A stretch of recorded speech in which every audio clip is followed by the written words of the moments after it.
the honesty and the openness about the interview, but also the resonance in terms of the experience through the pain cafes that we've been operating across Devon and Cornwall and Plymouth, that we've heard those stories and those experiences so oft repeated that it was so good to hear it highlighted on a national program and give people that are experiencing that kind of voice and recognition and validation, because people do feel so isolated, alone, misunderstood, looked at.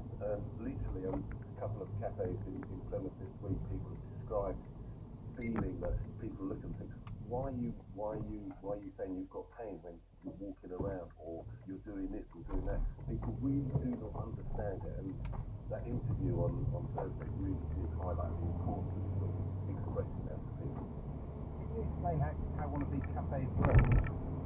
So the idea of the cafes is we do believe that pain is a social thing, because people do become more and more isolated, and that leads to both mental health problems as well as more physical problems. So what we wanted to do is set up cafes that enable people to come along in an informal, easygoing way where they could just test the water, as you would go into any cafe and experience a kind of just joining in somewhere, and begin to listen and listen to other people's stories and meet other people who are perhaps experiencing similar things.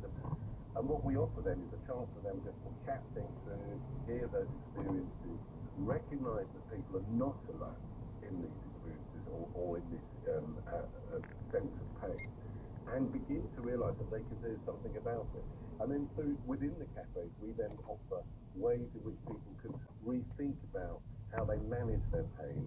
We've got an idea of skills, not pills, so helping them using the brain and using techniques like mindfulness and things like that to support it, rather than always being dependent on medication.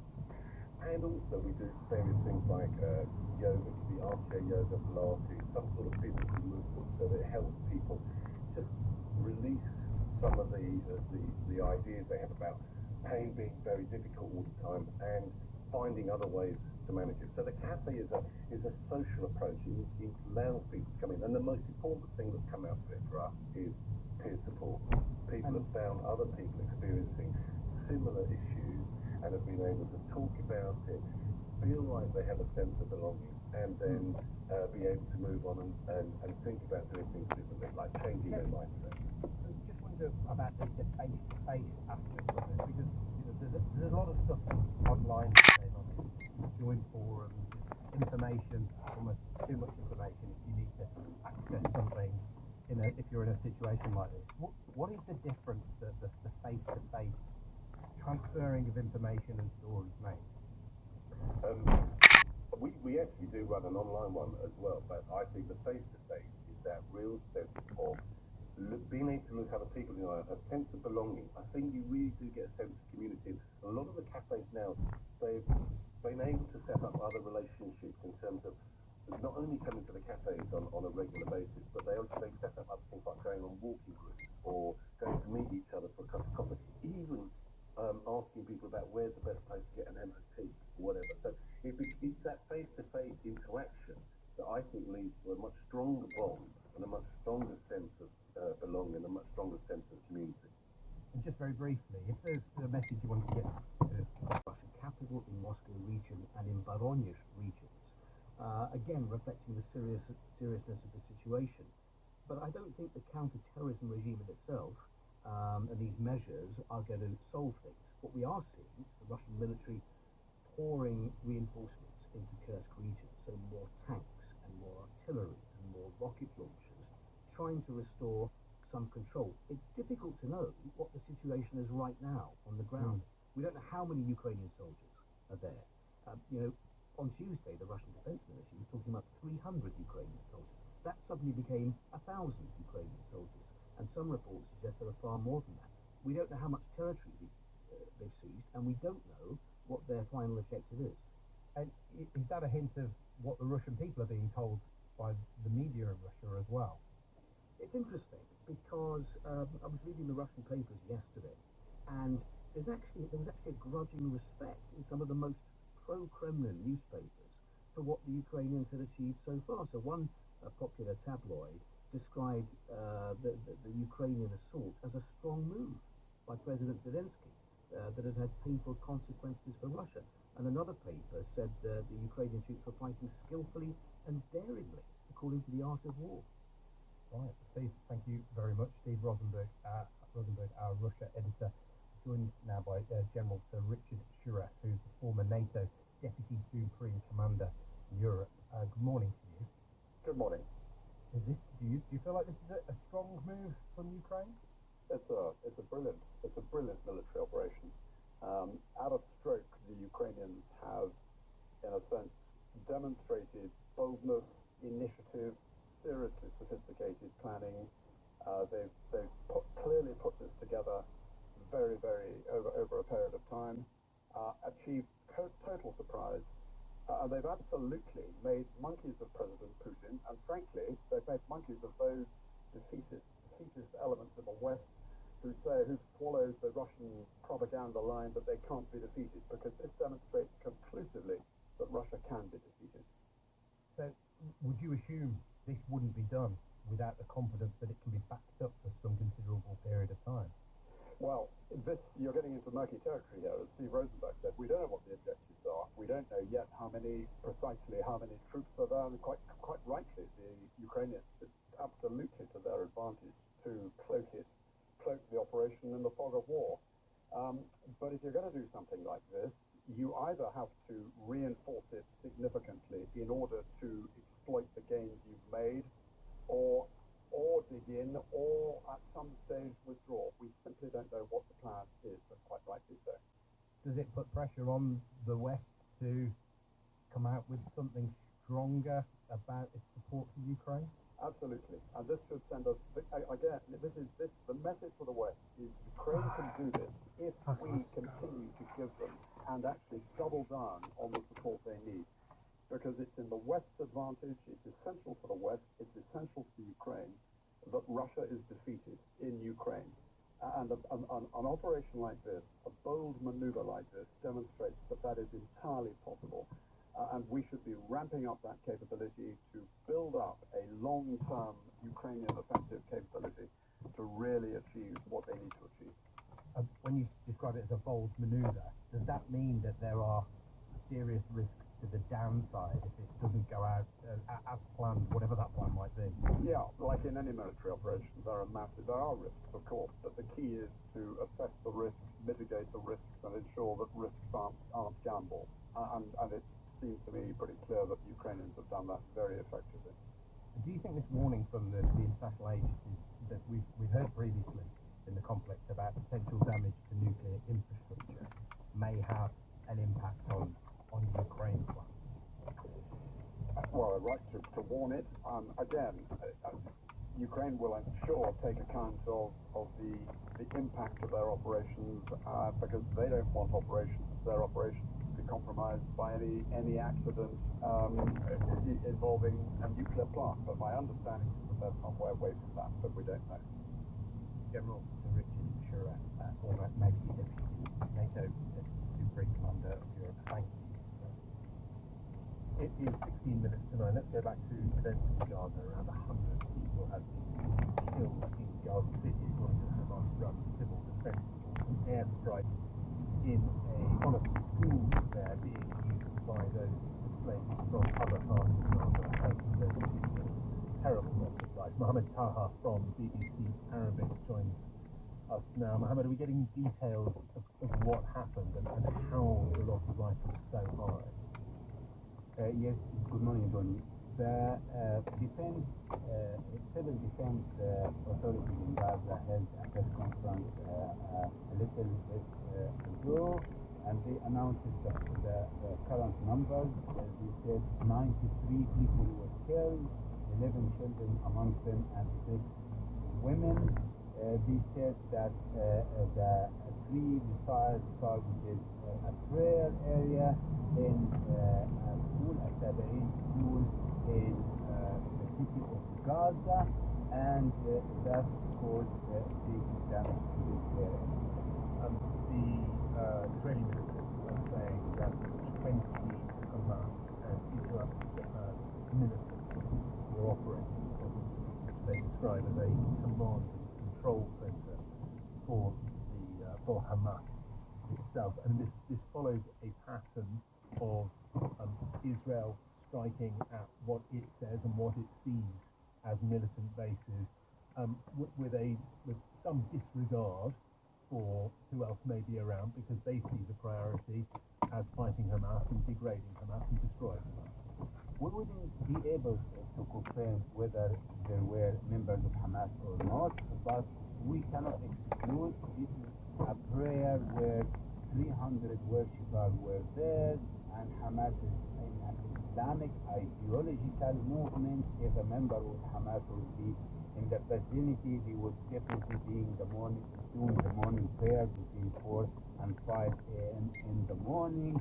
But this school inhabited with 5,000 people who already left their homes, their destroyed homes. They were looking for shelter in this school, and we could see in the last few weeks a pattern of the Israeli forces were targeted hospital like Abdel Fattah Mahmoud Hospital, Al-Zahra Hospital, Hamama Hospital, Abdel Fattah Mahmoud School, Al-Zahra School, Hamama School, and schools in Al-Mawasi. So there is that pattern of the Israeli forces to target shelter schools. And collapsed. And I was relying on my husband Hugh to do all of the family cooking. He was looking after a newborn baby and my toddler. So one day when he was struggling, he said, I'd love him to cook me a meal. And it wasn't him asking me to cook for him, it was him saying, listen, I'm struggling, can you care for me, love me? And I woke up, I ran into the kitchen, I grabbed a pan, some lentils, some coconut milk, and I made him this gorgeous Malaysian dal, and something just happened in that moment where I really felt like I'd been given the keys back to the kitchen. I felt the energy visiting my fingertips again. I really wanted to cook for him. I was cooking out of joy and out of pleasure, and it gave me some purpose. And so I started cooking again, but I stepped back from work, and I needed to do that. And I asked myself, what is it that I want to eat? And I really needed to do that in order to bring myself back to the kitchen where my love was I wanted to eat again. And then this is the third of our dinner. So dinner, I was writing these recipes down in this little orange notebook that I have, and I noticed that there was just that one meal that I wanted to focus on. And I think it's partly because breakfast doesn't come on a fly, lunch can often be leftovers. Dinner, I found just planning it at the house ground me, and cooking it gave me a sense of achievement. I wasn't cooking every day, but when I did, when everything else felt really turbulent, it felt like something I could do step by step. Let's talk about it. How was it then, considering at that point, to try and put it in business, to try and do it? I started when my daughter was born, and my area was born, and it's really a family group, so it's just a place for us to write down the things that go that happen.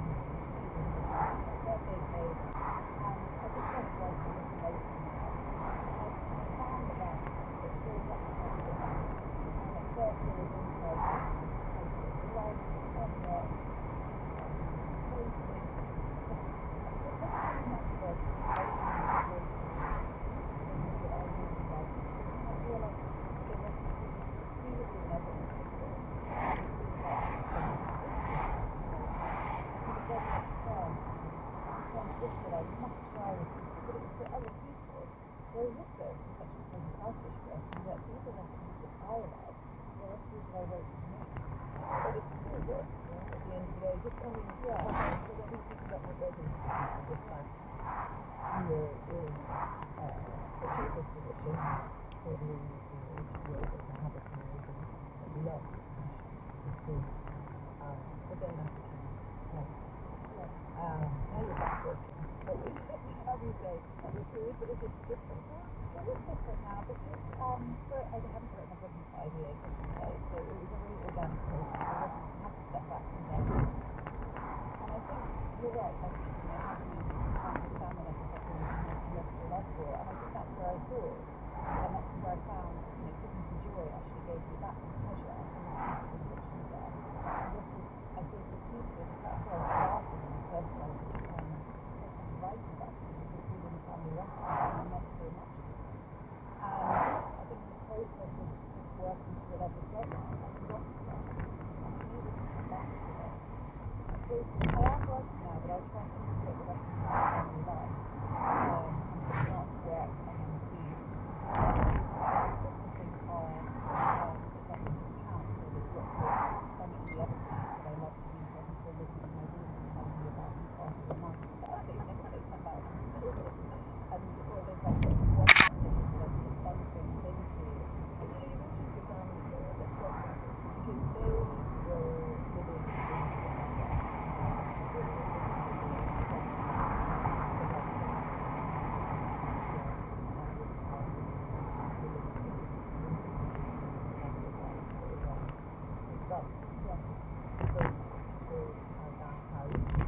your life and your cooking.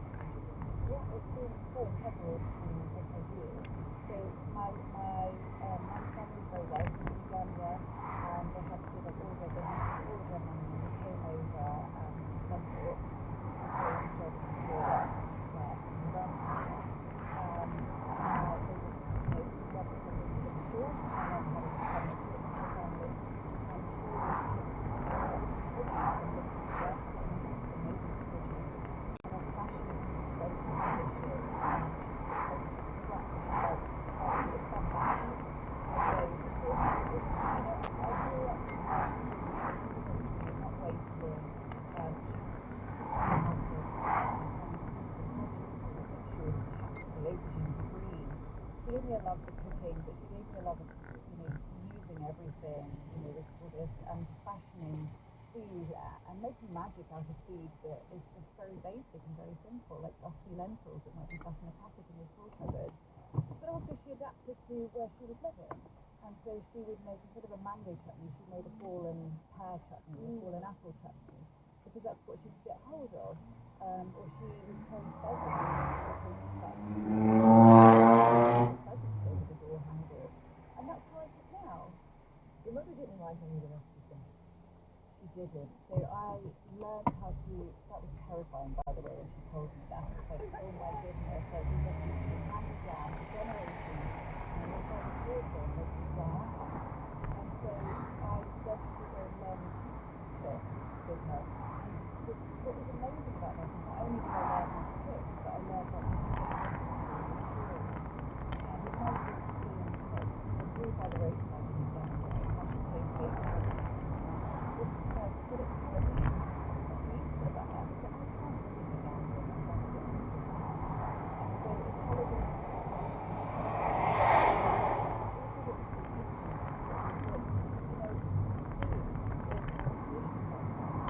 And it wasn't just with strangers, with me and my mum, it gave me a link with which to talk to her and to bond with her about her past and her childhood. And I love that. Let's talk about the wooden spoon. So my mum, when she came to this country, she bought a wooden spoon, and she must have cooked thousands of meals with it because it has a big dent in one side and has this beautiful pattern to it. And she gave it to me, and it was a bit like her handmade in her recipes. It was an emotional moment when she handed it to me. Thankfully she has a partner so with her husband, so I didn't feel like she was hanging up her boots on the stage. And it's just something, I feel like recipes are kind of a bit like the wooden spoon. I can connect it to her when I cook with it, but also nobody is alone when they're cooking a recipe that's written by someone else. It's like a bundle that you co-open. I like to think like that, and I like to work like that.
why I have the voice I have, because I've never really understood. It's just all been a part of the story. And he sort of went through the science of it. And then he said, and said, just say that, because so many people have real trauma where they can't see what's going on out there. And it's about so where is the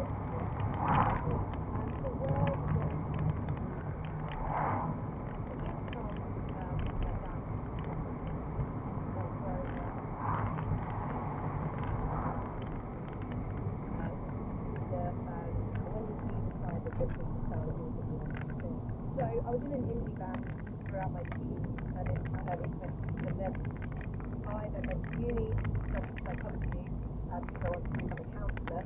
And then in my final year of uni, I started working on what's now the L-Face podcast at PM. And I heard Etta James something sort of cool. And that song, I think, changed my life. It set me on the path that it led me his way. It led me right back to the music that my dad was playing. I took your way to Nashville as well. What was that? That is also to do with my dad as well. My dad turned around and said to my mum, "Hey Lynn, do you want to do a road trip around the southern states of America?" And she said, "Who's going to look after the dog?" So he was like, fair enough, yeah, fair point. "Oh, do you want to come and do a trip around the southern states of America?" Yes, I can look after the dog. So me, my dad, and my husband were planning to go to Memphis, New Orleans, Nashville, Atlanta, and unknown to me, my dad just started contacting people in Nashville.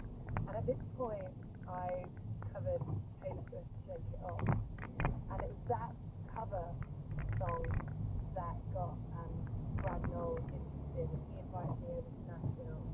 And within a week, I'd met Dan Auerbach from the Black Keys and Bobby Wood. I'd written with Bobby Wood and Roger. He's actually from Bristol, which is where I'm from, but resides over in Nashville. And he wrote a little known song called I'd Like to Teach the World to Sing.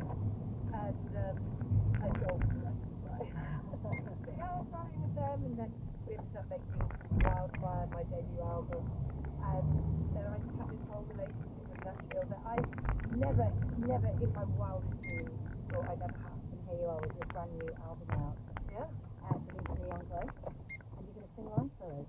Oh, yeah. Tell me what you're going to perform. So I'm going to perform a song called 1972, which was written on my last trip to Nashville with Jeff Gromit and Billy Morrison.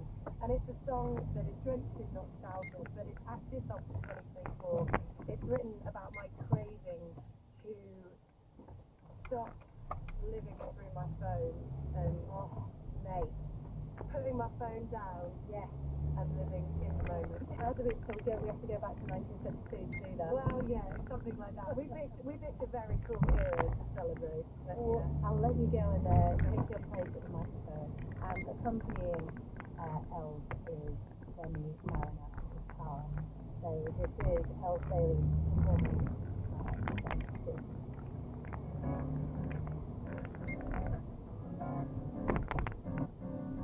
We always said surely back when the things we loved were music was better, love was better.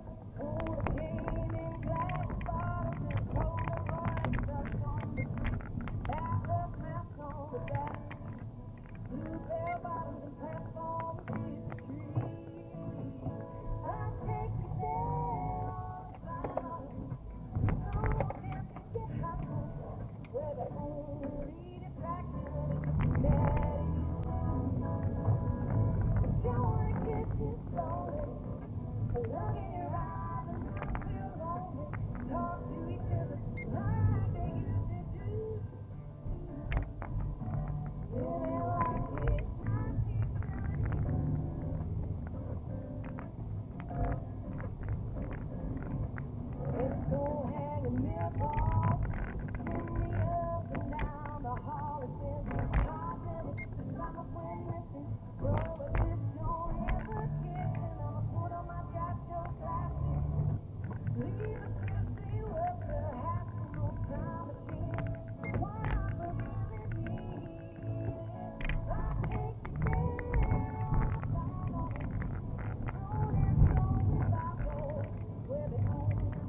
In the Kursk region, Moscow has imposed new security measures in border areas, restricting movement, commandeering vehicles and tapping phone calls.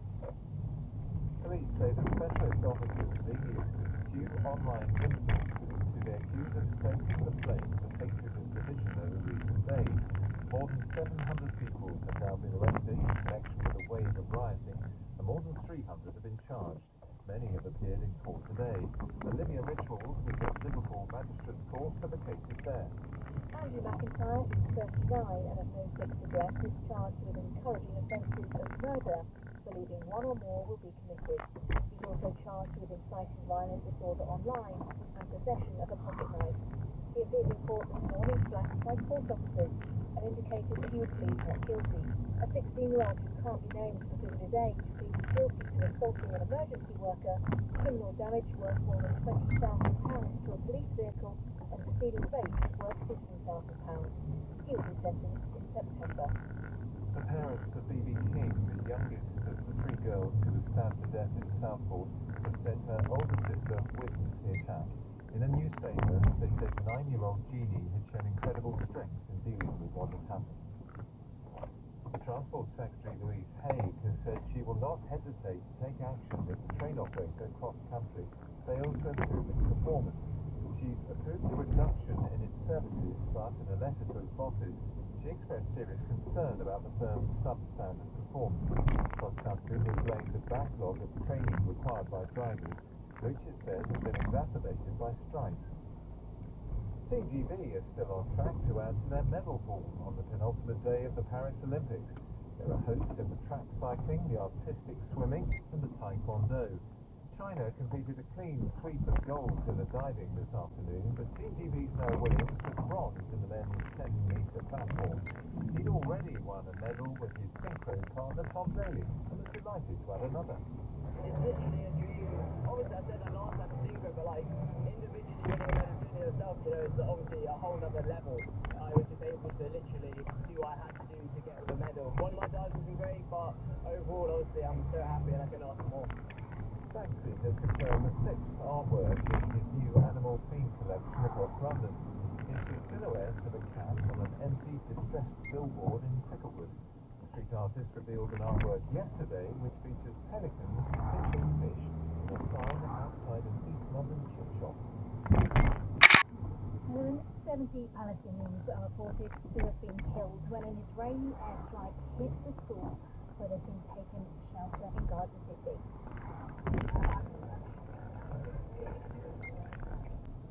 Videos from the scene show books with burned and torn pages, giving a sense of what was there as people look to gather anything they can salvage. The Civil Defence Agency in Gaza, which is run by Hamas, agreed the UK and other governments label a terrorist organisation, says 3 Israeli rockets hit the school, which housed more than 1,000 people. The Israeli military said about 20 Hamas and Islamic Jihad militants were operating from there, something Hamas denies. The building also served as a mosque. Mohammed Faisal is a civil defence spokesperson in Gaza. He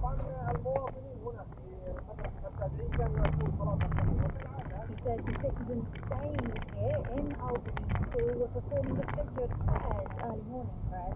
This school hosts large numbers of displaced citizens, who unfortunately don't have shelter. The Israeli army says steps were taken to reduce the possibility of civilian casualties. Faraz Afana is director of the ambulance services in the Gaza Strip, and a warning that some of the scenes described next you may find distressing.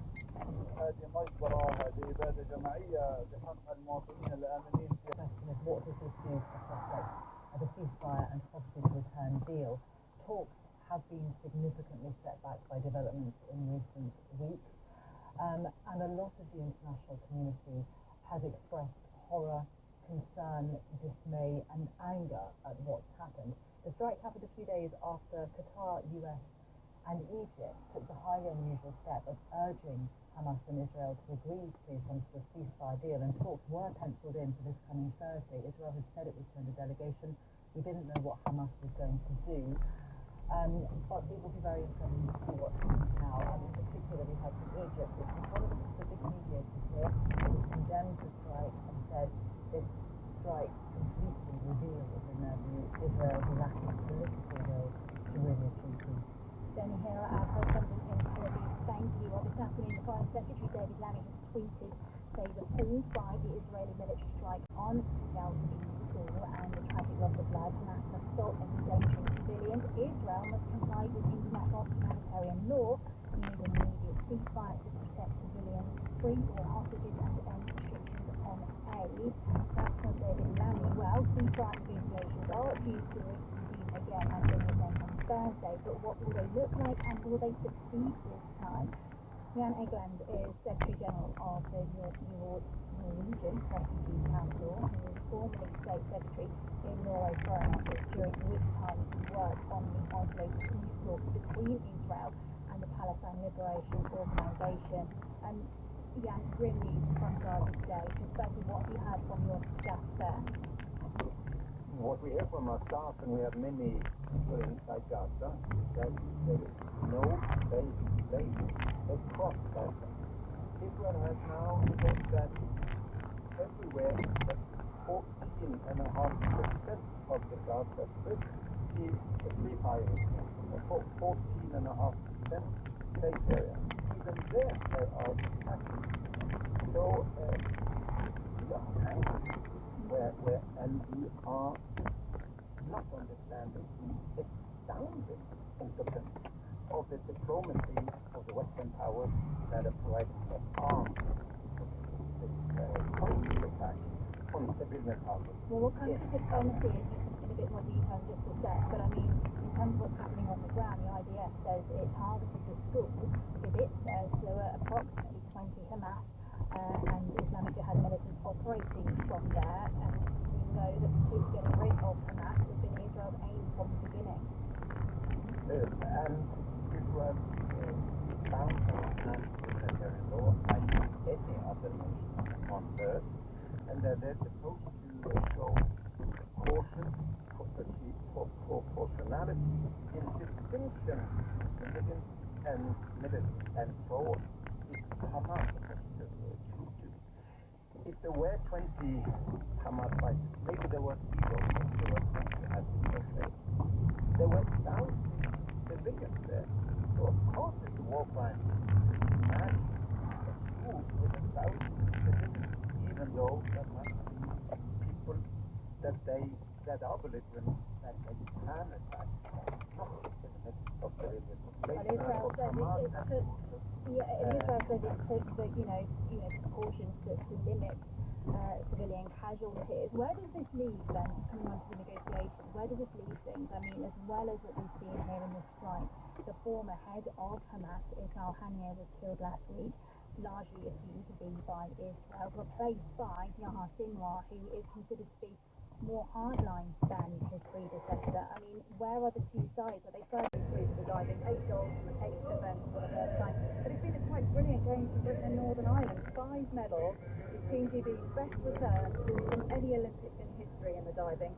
And elsewhere, Caden Cunningham from Huddersfield has just made the final of the Taekwondo in the 80-kilogram category, and he's going to fight for gold later tonight. I can't ignore the fact that is clearly all for Napoli fans in the background. 58 medals in total so far for Team GB, and the aim for the team was 50. Will this be seen as a complete success? Yes, so they did a medal range of 50 to 70 because they didn't want to put pressure on the athletes by making a specific target. Britain's won a minimum of 60 medals at every game since Beijing, and they should achieve that. I think it's fairly nuanced. If you're purely looking at goals, they're actually down on where they were in Tokyo. They won 22 in Japan, but here with only sort of tonight and tomorrow's half day of sport to go, they're on 4 Certain sports have done really well, like diving, as you said. Equestrian, rowing had a much better regatta in Tokyo. Others haven't performed as well as usual, like boxing, so there will be questions. But purely from an enjoyment point of view, every single athlete we've spoken to has spoken about their joy of being back in front of crowds like this. So it's certainly been a success in terms of showcasing those sports that don't normally get the eyeballs. Yeah, absolutely. And just quickly, you've been with us throughout. Your highlight, Natalie? It's like asking me to choose my favourite child, but there have been some really special moments being at Roland Garros for Andy Murray's final match. That was the Olympics. I followed Sky Brown's career in skateboarding very closely since she was 10, so watching her win bronze again was really special. But here at the Stade de France, I've watched Keely Hodgkinson, and I've seen all her silver medals in the sled. So watching her finally win that gold and win it so convincingly was quite amazing. It's got to be gold for Keely Hodgkinson. She is the Olympic champion. Silver has turned into gold here in Paris tonight. Keely Hodgkinson is on top of the world. I'm sure it will be many people's highlights from this Olympics. Natalie, thank you. Shortly, we'll be discussing the legacy of Paris 2024 with Team GB's Helen Glover and British Olympian Roger Black. Waiting, though, is familiar for some of you. When the train eventually arrives at the platform, perhaps relief, but then you realise it's pretty packed out, perhaps not enough carriages. An experience you might recognise if you rely on cross-country trains. Their network spans major cities across England and into Scotland, including Birmingham, Edinburgh, Bristol, Cardiff, Sheffield, and others. Transport Secretary Louise Haigh reluctantly accepted its request to reduce its services for 3 months, starting today. Cross Country says it's needed to get more of its drivers trained. It says there's a backlog that's been made worse by recent strikes. Well, it is something that Tony Smith has written to his MP about, as someone who used Cross Country trains daily for 17 years and now uses them to visit his mum in Devon. He gave us his review. It's not so much of an issue with them being delayed and stuff, it's more an issue with we don't have enough seats on the train, the trains they're not long enough, the toilets are often, not working, and I've been on the train several times when they've had a lot of football supporters on, and they've been drinking, smoking, swearing, chanting and singing, and no one comes around and does anything about it, odd occasions like that. The Labour Party, when they were in opposition, set out their policy on this, so we've known what's coming, and I welcomed the time, partly because of some of the things they said. Probably the biggest one was in Louise Haig's excellent performance. She says an incoming Labour government will establish a new arm's length body, a director in charge of putting railway infrastructure services. She said this will end the member's interference on operational and industrial relations by Minister Worksop that has created such confusion and paralysis. Absolutely right. So what she's trying to do is the policy and what the government is going to do now is set up this Great British Railways in shadow form, which is like the Great British Railways in place, if you like, who will then be responsible, arms and government, for sorting this out. As soon as we get that in place, as soon as we can start to put this in place. But just to be clear then, before I let you go, nationalisation, a yes or no from you, is a good idea? Well, it doesn't really matter if it's a good idea or not. That is what the Labour Party said. That's what the government are going to do. They're going to bring the railway operators back into public ownership. Network Rail, who own the infrastructure, they've been nationalised for 20 years. And the contracts that the private operators have effectively been managed by the government for the last 4 years anyway. Okay. So really, all this is doing is making a reality of what it's just kind of bringing it to a logical close. Richard Bowker, thank you very much. We're going to have to end it there. Richard Bowker for us. Now, the question is often asked as an Olympics draws to an end, how to ensure a legacy is created, how to get the next generation to bring the gymnastics club to a track or into a boat. Well, placed to answer that, two athletes with 6 Olympic medals between them over 5 Olympic Games. Hello, I'm pleased to say, this year's Team GB flag bearer, rower Helen Glover, and former 400-metre runner Roger Black. Brilliant to have you both with us. Helen, let me come to you first. A massive congratulations on Paris 24, first of all. And since you were waving that flag on the River Seine, How would you sum up what has been the last 2 weeks since then? Hello, yeah, I think this is the most amazing Olympics. I think the first Olympics since London has been in our time zone. I think it's made a really big difference. We seem to be avidly watching, really part of it, and we can sense that from how it we feel the support, not only from people who travelled out to watch, but from people back in the UK or in Britain who are just fully behind their athletes. And like you say, getting really excited by sport they might have never seen before. Yeah, I mean, we all become experts, don't we, basically? Roger, for you, watching, knowing what it's all like to be there, what have been your highlights? Blimey, gosh, a superb Olympic Games, obviously lots of highlights, and I was back at home watching it every day, every evening. So it's kicked off really with the swimming, a lot of swimming, and Leon Marchand just dominated in the swimming pool. I love the fact that Simone Biles came back. That was a real story after her troubles in the last Olympic Games to come back and to win a medal here. Obviously, like Helen and the rowers, they always do well. And I suppose for me, of course, it has to be my sport of athletics. And we came to these Olympic Games thinking we had 5 athletes who could maybe win Olympic gold medals, knowing that they're not all going to do that. Keely Hodgkinson, superb, won. Matt Hudson-Smith, Josh Kirk came so close, couldn't have done any more. Katharina Johnson, silver medal, was just such a wonderful thing to see at her 4th Olympic Games. But then we saw the flip side, Molly Caudry in qualifying in the pole vault. It's just been a superb Olympics, and no one's guaranteed a medal, and it's just been great to sit back and watch it on telly. One thing I've thought this year as well, Helen, is it seems like athletes as people, I feel like we know them a lot better in terms of them being an open book. People can see the acknowledgement of the physical but also the mental journey, and appreciating perhaps if it's not a gold but still being so happy. Is that something that you've seen? Again, our producers Marta, Sandra Reynolds and Alex Marcillo, our editor Scott Adam, I'm Priya White. Thank you, Priya. Now we're ready for a take to let off some steam. Sam White is here to tackle a pressing issue. Hello, you're listening to Go, the BBC Radio 4 series that checks out profitable everyday products and considers how they might evolve in the future.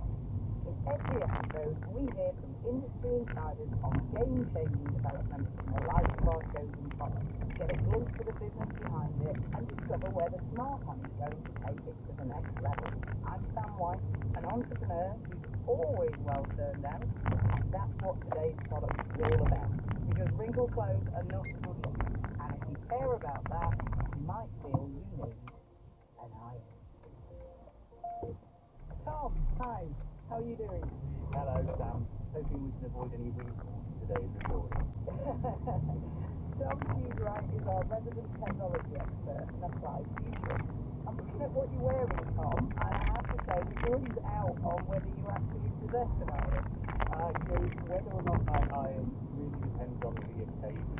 We're not on camera today. I've got what you might call against dad shoes, so very much relaxed and not requiring anything pressed. But I do still occasionally wear a suit. That requires a bit more effort. You do look very comfortable, I have to say. I am not a fan of ironing. Everything I buy has to be non-wrinkled material.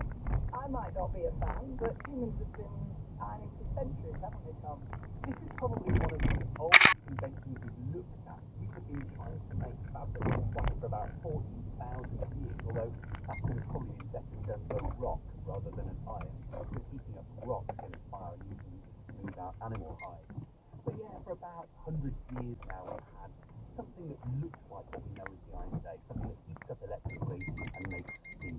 Well, let's bring on Veronica Candisova, a consultant with the market researchers Euromonitor, Tom. I had no idea that good. You're a self-confessed ironer, so that shouldn't seem massively surprising from you. Let's hear from a manufacturer now. Leonor Carneiro, the category leader for garment care at Versuni, which owns the Philips brand. Leonor, thanks for joining us. Do people in different countries buy different types of irons? Oh, absolutely. And from a global perspective, it's quite fascinating to see things like culture, habits, and even simple things like electrical power limitations shape the preferences of people around the world. So, for example, in markets like Indonesia, there's a very strong affinity with dry irons, which don't use steam at all. It's part of their tradition and habit, but also it requires less energy, which is a very important factor when the power grid there is not strong. And indeed, one of the irons we developed in the 80s is still the same product as it's being sold today, and it's a bestseller. If I compare with other markets that are more involved in ironing, so if I take, for example, Poland, they use it regularly for not only their clothes, but even their bed sheets and their curtains regularly. So, as Veronica was saying, they're willing to pay hundreds of euros to have the best performing iron or steam generator in this case. That's fascinating. And what improvements has Philips made to the steam iron? A common pain that we observe across the markets is actually the fear of burning your clothes. So one of our main breakthroughs is actually a technology, it's called optimal temperature technology, but we call it no burn, that guarantees that you won't singe or burn a hole in your ironable garments, no matter how long you leave the iron on them. So it's great for peace of mind. Plus, it's very convenient because you don't even have to adjust the settings. There's another product which Philips and other companies make that can reduce creases in clothes without ironing them. These are garment steamers, aren't they? So, for anyone who's not seen them, can you describe how they work? Sure. Garment steamers are indeed a more recent product. They're a more compact type of device that is designed to be held in your hand and used vertically. So basically, you just run them down your clothing on a hanger or behind your door. You don't need to pull out the ironing board. And instead of pressing the iron against the garment as you would normally do on a traditional iron, it just has a jet of steam that can help to wrinkle the outfit. It's less powerful than the traditional irons, but if you're on a rush, if you want to refresh or... Well, mine is quite a simple one, and it has to do with the science of ironing. Wrinkles in clothes basically form because of the way that the fibers in the fabric are positioned and how they react to pressure and moisture and heat. And a metaphor I like to use is that wrinkles in clothes fibers are like dry noodles when they're curled up and stretched. So when a wrinkle in the fabric is, and if you inject with steam from an iron, the moisture basically realigns the fiber and relaxes that wrinkle, just as dry noodles relax the stuff that's been crunched up when you put it in hot water. And Veronica, what's yours? We talked a little bit about the history of irons, and we can see them in ancient China. But nowadays, the Chinese market is one of the smallest per capita globally. There is not really that much of a pressure on formal wear on the daily basis. And business professionals, they tend to use more dry cleaning services, so it's definitely not a staple household appliance as we kind of know it from the UK. And I think it's a bit ironic since China is one of the biggest exporters of irons worldwide. That is quite ironic. Sell it but don't use it. And what about your game-changing innovation, Leonor? What do you think has been the game-changing innovation in the development of iron? Well, throughout its history, I'd say there were several waves of improvements. Obviously, the most important one was the development of the very first steam irons, because after hundreds and hundreds of years using the dry iron, where basically the metal heated salt plate did all the work, the incorporation of water to produce steam made a massive difference to the results in both time and effort needed. And then I would say the steam generator that Tom uses and is a fan of, because it brought the professional results to your home, going much faster with less effort, and most recent very successful, but it's a technology that keeps developing, and I can imagine it will be a thing that we might be using in the future. Leonor, what would you say has been the least effective innovation? Well, I would agree with Veronica, actually. I wouldn't say it's pointless, right? But it is one innovation that really didn't take off, as we thought at some point Philips also had it. It sounds great on paper, but the technology is not mature because the amount of energy that is required to heat up the salt plate, it's just too much, especially if you want to include things like steam, then it becomes a bigger challenge. But today we've got battery-powered cars, vacuum cleaners. Why is there still no fully battery-powered cordless irons yet? Yeah, it is a small appliance compared to cars or vacuum cleaners, right? The charging in the cars, they have a big ability to retain that energy, not in the irons, because size is definitely a limitation there. Is there also a weight issue there? You've got the weight of the battery, the weight of the water, the steam, and the weight of the iron anyway. You might hit a little bit of made it last long enough to be useful. Absolutely, absolutely. Do you think we'll get battery-powered cordless irons? Oh, I'd say it's probably on every manufacturer's radar because we know it's on the wish list of consumers, but I cannot say for now if we're ever going to crack it. Depends on how the technology keeps evolving. Okay, well, we've learned that ironing's less popular than it was, and new products are making it easier to avoid. So, what's next? And will we need to iron at all in the future? Leonard, can you give us any sneak peeks into where Philips might go next with the iron, or perhaps garment care more generally? Also, I'd say that 3 areas that we're continuing to work on. So first, obviously, is keep improving the ironing or the rinsing results. An example of that is that not too long ago we developed a steam generator that has a camera and even AI technology incorporated that automatically detects the fabric and adjusts the speed and temperature. So you barely just have to hold the iron, right? That's it. The second area I would say is convenience. You bring an integrated solution where actually board and iron and the steamer power are all into one. So you just need to tilt the board from vertical to horizontal or from horizontal to vertical and you can iron immediately. We're also quite keen to keep doing all the projects more and more sustainable. We sell so many millions of irons across the world that we take that responsibility quite seriously, and so we're looking into things like circularity, recycled content, reducing our carbon footprint. So those, I'd say, are the 3 big focus areas for us. And do you think we'll still be ironing in the future? 100%. Look, if you think about it, ironing is a tool that allows you to transform into fabrics into garments that you can wear confidently, right? Because they make you look and feel good. Whether it's the next job interview or that date you're eager to go on, ironing can be such an ally in taking out that stress of how do I look? And looking good and feeling confident have always been an important part of who we are as human beings, so I think that will remain important. But what may change, of course, is how the product looks and what features we want to prioritize. But ironing as a job or whatever shape or form the device has, I think that will continue. And Veronica, what are other companies investing in? And what does that tell us about what's coming down the line?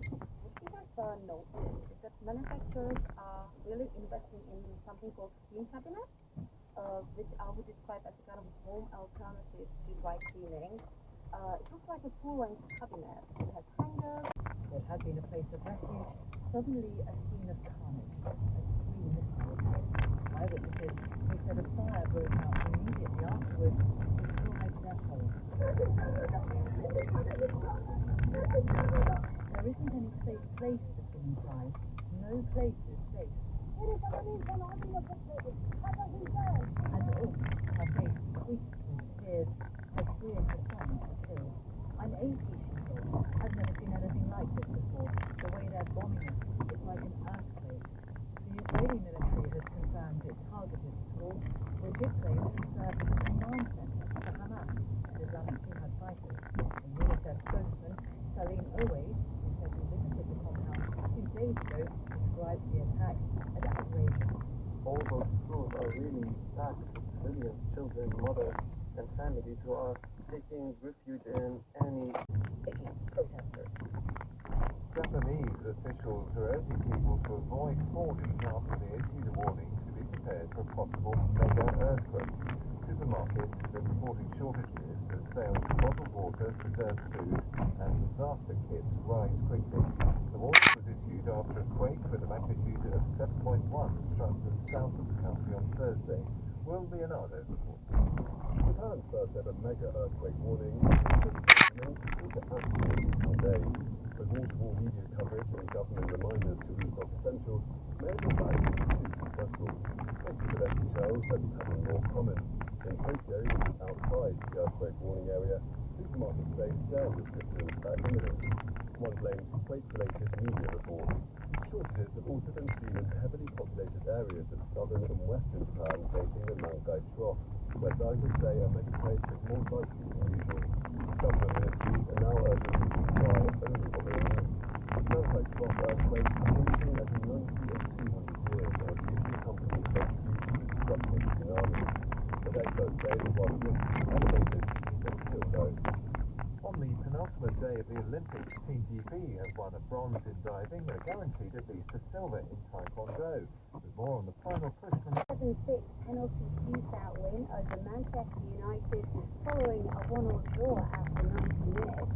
City defender Manuel Akanji scored the winning spot hit, that after veteran United defender Johnny Evans had missed his in sudden death. It gives Pep Guardiola's side the bragging rights heading into this So the season we won title, and it's nice because we have already won once this season, and yeah, it's really pleased, especially for the lack of time, for the lack of players, and Ruben and Manuel just trained 2 training sessions. It looked 90 minutes, they play unbelievable, so happy, at the end. We scored at the end, the penalties in this side, this time the coin came on our side. On the opening Saturday in the Championship, wins for Stoke City, West Brom, Watford, Sunderland, Middlesbrough and Oxford, whilst it finished 3-3 between Leeds United and Portsmouth and 1-1 between Hull City and Bristol City. Rebecca Davis. Another artwork by Banksy exhibited in London, the 6th in the past week. The latest shows a black cat stretching out on a billboard in Cricklewood. Among those we've already had are monkeys swinging along a bridge in Brick Lane, pelicans snapping at a fish and chip shop in Walthamstow, and a mountain goat perched on a ledge in Richmond. A fisherman from Devon has caught a rare shark off the coast of Cornwall, one made by Lego. Richard West said he was very excited by his catch, even though it was only a couple of inches long. Jason Campbell. There are thousands of grey sharks in the sea off the coast of Cornwall. About 52,000 plastic grey sharks were among nearly 5 million Lego pieces that fell off the Tokyo Express cargo ship 20 miles off Land's End in February 1997. They were inside 2 of more than 60 shipping containers that fell into the sea after the ship was hit by a freak wave during a severe gale. Bits of Lego have been washing up on beaches over the past 27 years, but this is the first shark to be recovered. When the 35-year-old fisherman Richard West found one in his net off Penzance, he recognised it as the kind of shark he had in his Lego pirate ship set when he was a child. He said the priceless treasure made him more happy than anything else he caught all week. The Lego Lost at Sea project, which chronicles items that have been found, says pieces have been turning up as far away as the Isle of Man, the Channel Islands, Wales and the Republic of Ireland. The headlines again. Israel is insisting a school targeted in an airstrike which killed dozens of Palestinians was being used by Hamas. The group has denied the claims. Russian officials say 76,000 people have been moved from their homes because of an incursion by Ukrainian troops, which is in its 5th day. Almost 350 people have now been charged in connection with rioting in parts of the UK. Police say they will track down those who posted messages online inciting the violence. BBC News. Chris Aldridge. And you can hear more on that final story in the news bulletin on BBC Sounds. Just search for Lego Overlord. Now, the Edinburgh Festivals are once again in full swing, which means Clive Anderson's in town. We'll be joining him there for this week's Loose Ends shortly. And Edinburgh is also where our Sunday worship comes from this weekend. We'll be at Morningside United Church for a smaller service, marking the 100th anniversary of Eric Liddell. Well, you should check it out because you may have the pretty Spanish speakers who might be offended. Oh, by no, some not swear Radio word. 4, Clive, not Radio 4. Don't cut that down. Let's remember the guests.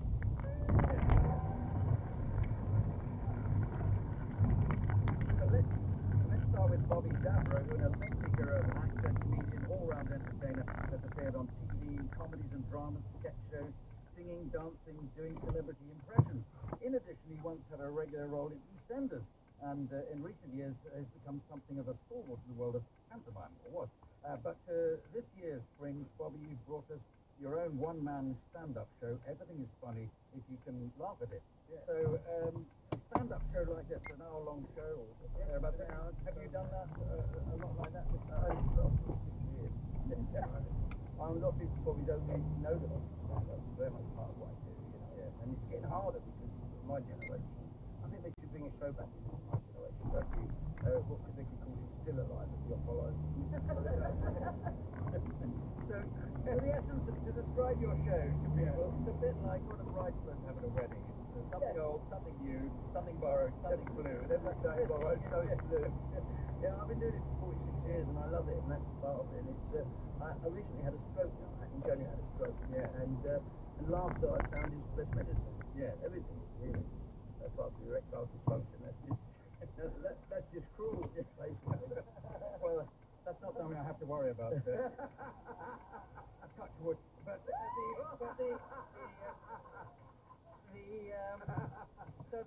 you mentioned this in your show towards the beginning. You had a stroke recently, have you? And obviously that even sort of like, it's quite an energetic show. It is very energetic. I mean, you know, I'm up there for an hour and a half. It's pretty hot in the venue there, and I do get very hot. I often come off soaking wet. You know, it's something that worries me because when I had the stroke, I'd just come off a comedy show, and my left leg buckled, and I didn't realise I was having a stroke. Fortunately, my ex-wife was away, and she wrote for an ambulance straight away. And I got to the... She wasn't there. She wasn't there. Yeah. Let me get just a bit more about the show, because you actually do affect, I think that's probably how most people remember you, isn't it? Yes, as an effect. Yeah. And you do singing. I do a lot of singing impressions, but at the moment my voice is a little bit dodgy. I'm just getting my voice back again after the stroke. It's not easy. Stroke is something. Don't go on my side. So you obviously you could do Elton John, Frank Sinatra and things, yeah? From you try and keep up with sort of I do. modern ones as well. I do. I mean, I'd attempt to. I mean, I do the obviously get to the new lessons like Donald Trump. Yeah. That's the thing. You know, I just want to do Donald J. Trump. What does the J stand for? Genius. But you don't do it. You know. You don't do him singing. But I did actually write a parody. Yeah. And it was about the Sound of Music song and how the dog was like in Korea. Yeah. I won't do the words because it's try and stay as trendy as I can, and I do a routine when I'm fully set of all the new like Michael McIntyre, for instance. I can do this Michael McIntyre, and of course I can do a bit of pride as well. So, and there's no career in that. Come on. Well, that's not a bit late. I know. Michael McIntyre's got this slightly gravelly quality to your voice. It is, yeah. Got that as well. Not in Vegas, you see, she's how I do a bit of John business, and my favourite, of course, come up with Unhosted Death with Robin Williams. Everybody talking Brighton. So yeah, I still do the impressions, and I love it. Yes. So how did you get started in doing show business, Bob? Because I know, I think you mentioned this show, your father was actually an athlete. He was. Topic of the moment. So he ran in the 1948 Olympics. Yeah, in London, and 1952 in Helsinki, and I want to be just like my dad and win the gold medal. And he wanted to win it, but he come sick. And he ran with Roger Bannister, the man that did the 4-minute mile. Yeah. And I was very proud of him. And he always gave me the greatest advice in life, although I didn't really follow his footsteps because he quit. I just saw that. You write that one down. Yeah. Right? Put it in the show tonight. Put it in the show tonight. Blame me if it is. And he gave me the greatest advice, and that was just whatever you do in life, you always keep your bed right to the door. And that's the most important thing. Always keep your bed right to the door. Keep healthy, of course. Put something up and over. But what I'm trying to ask is a serious question. I was going to ask you, I thought you were going to go to, because you've had a few blows recently. Yes. Are you able to laugh at well, not at, but about this? Got to. Yeah. Got to. You know, having to think about it more than once, that work off the hand. And occasionally things happen in life. I know you were very surprised. She was her father, who was the famous footballer Billy Ross. The golf boy. He was, and they could see what he expects. Yeah. So I remember he was manager of Arsenal. He was, he wasn't, but he did. That wasn't when I went to support Arsenal. So you've lost your fiance, your father died on the way, you had the stroke. Yeah. But are you getting up on stage and coming close? Like your mind on close, yes, or close to No, it actually really helped because in times when I went through my divorce, ex-wife, and I used to cry all the way to the venue, other people in the stage outfit on, go on and do an hour to get the audience laugh. Yeah. And it was, because I couldn't think of anything write anymore, and then I'd finish and did my best work. That's when, and then I'd get back in the car and go all the way home, and that's just life. But the laughter,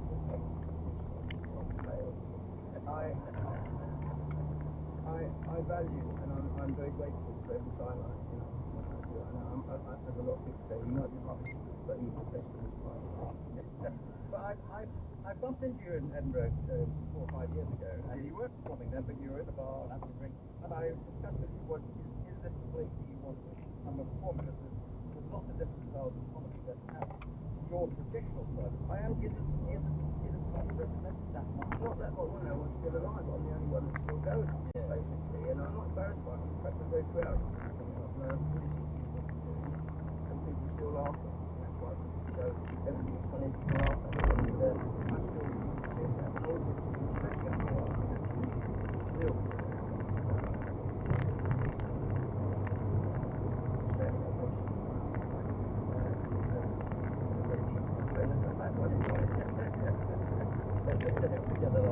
Anyway, thank you for joining us today. Bobby Davro.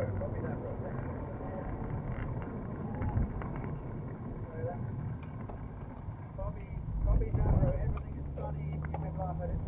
That's at the Frankenstein Club, with most stations on the way to August.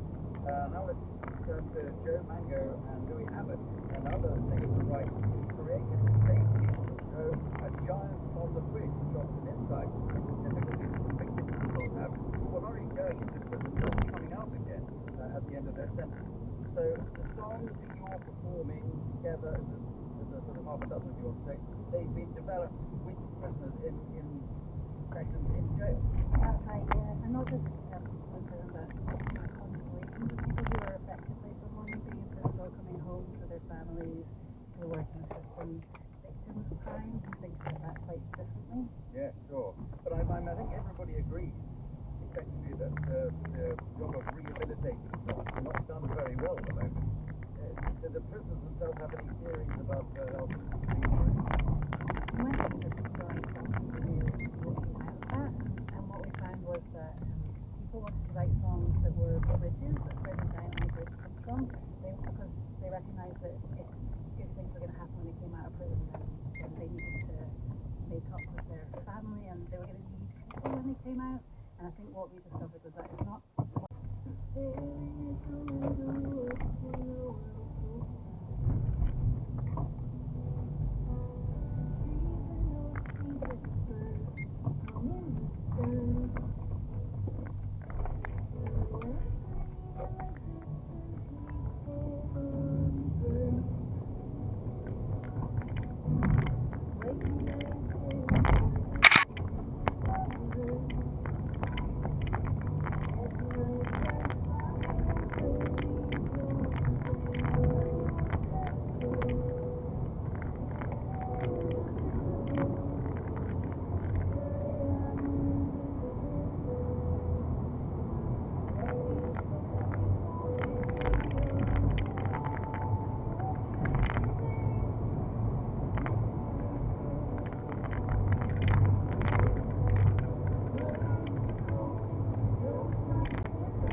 Louis Abbott's album where the composers of that piece and the performance of Cameron showed the Giant on the Bridge, which is at the Assembly Roxy here in Edinburgh. Most days it's on the Roxy. Highly recommend it. So I hand over now to Michelle. Right, what's it?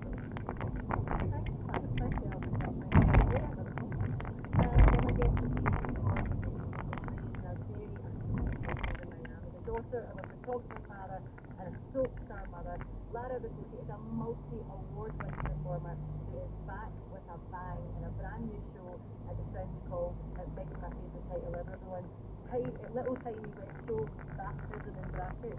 Lara, it's so lovely to have you on the show. I wonder, Lara, because when people come to Fringe, they're either really well known and really well established or they're starting out. You've been described as a star on the Fringe. Does that make things easy or harder for you with that kind of pressure? No, I'm happy about that. That does make me happy to receive that. That's really nice. Yes, it is hard to be here, and I mean, I'm lucky to do it at the Montreal, which is important for me, and that's really nice. When you have to stand outside with a bucket, that's fine for my bucket. I don't have a problem with that right now. And it's nice because, winning the award kind of gave me the opportunity to figure out what I really wanted to talk about and what I wanted to joke about for real.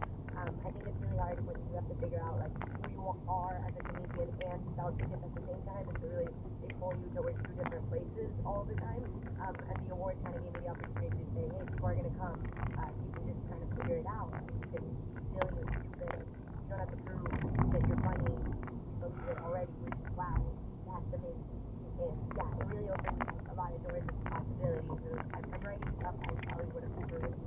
And I'm Brownie, and I wouldn't even have known about the clowns if I hadn't been here. If you don't know about the clowns, you must know about the clowns. The clowns are great. They're a really special part of this festival. It opens up a whole other way of being funny, which is like playing with the joy of the real magic playing. Well, now I'll do our funny. It's great also.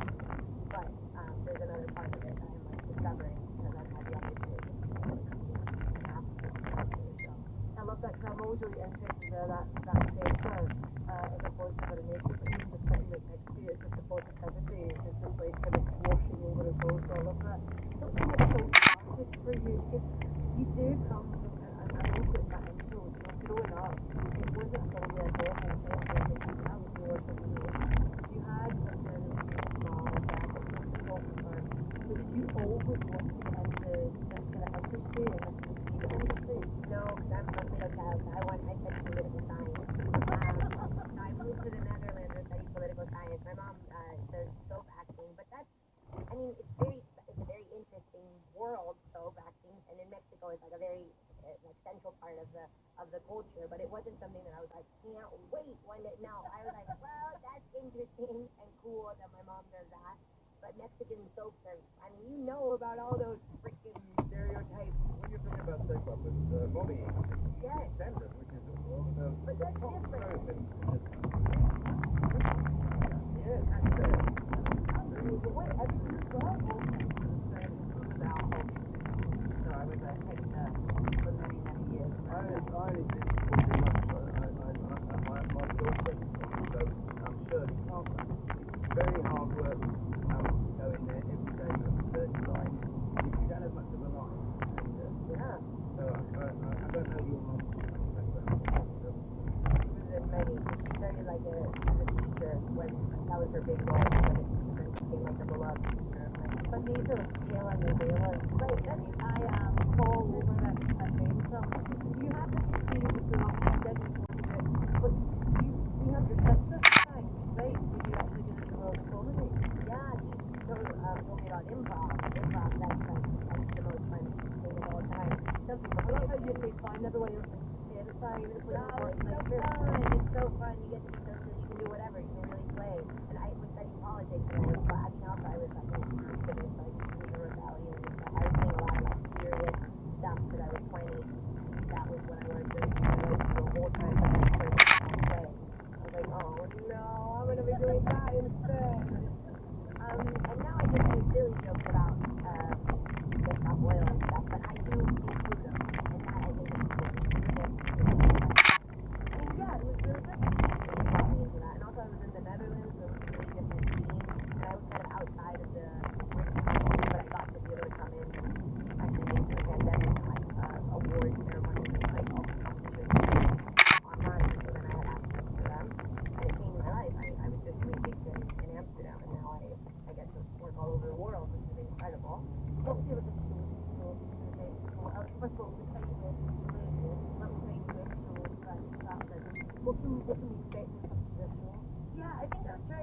thing where my last year show was like an my first year show, the one I brought in 2022, was like an introduction to me, and like it was a bit about like what people wanted me to talk about, because I'm hard of hearing and I'm Latina and I'm a girl, and so I was like, well, those were the questions that I kept getting, and so I wrote like kind of like an ironic show about identity politics, and then this show I got to really think about what it is that I want to do with my comedy, and I want to be as present as I can in the room and play with what's happening.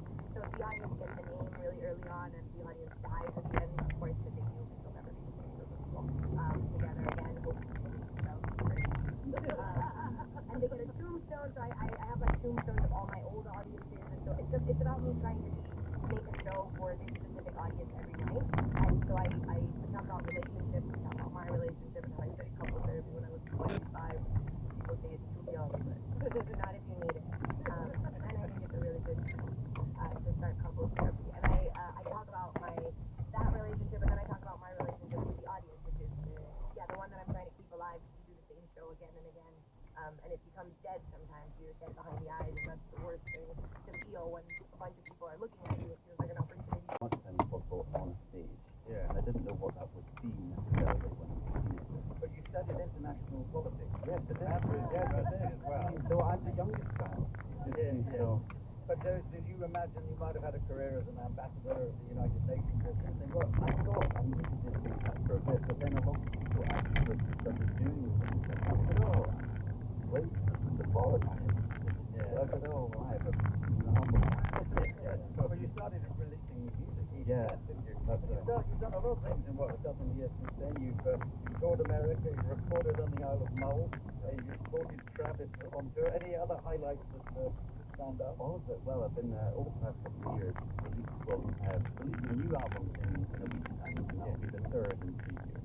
Pretty good. But been supporting lots of people over the past few years. Franz Ferdinand, Proclaimers, all the Scottish greats. I have to say, a lot of the new and upcoming artists that come through are now, mentioning your name, mentioning someone that they aspire to be and stuff like that. So in justice bits, truly they are. There you go. But even you think that, you're at Renaissance and you're headlining and stuff like that, and I think for people that are coming through and just watching your journey, it's really inspirational actually. So you're helping others to work. You had early help from Kenny Anderson, King Chris. Yeah, that's right. Yeah, he was very much a mentor in the early years, and I saw him the other week, actually, just by happenstance at Belladon Festival up north, and it was just such a lovely meeting. He continues to be such a hero of mine, and a Scottish sort of alternative folk father figure. All right, father figure, that's good. Now, so tell us.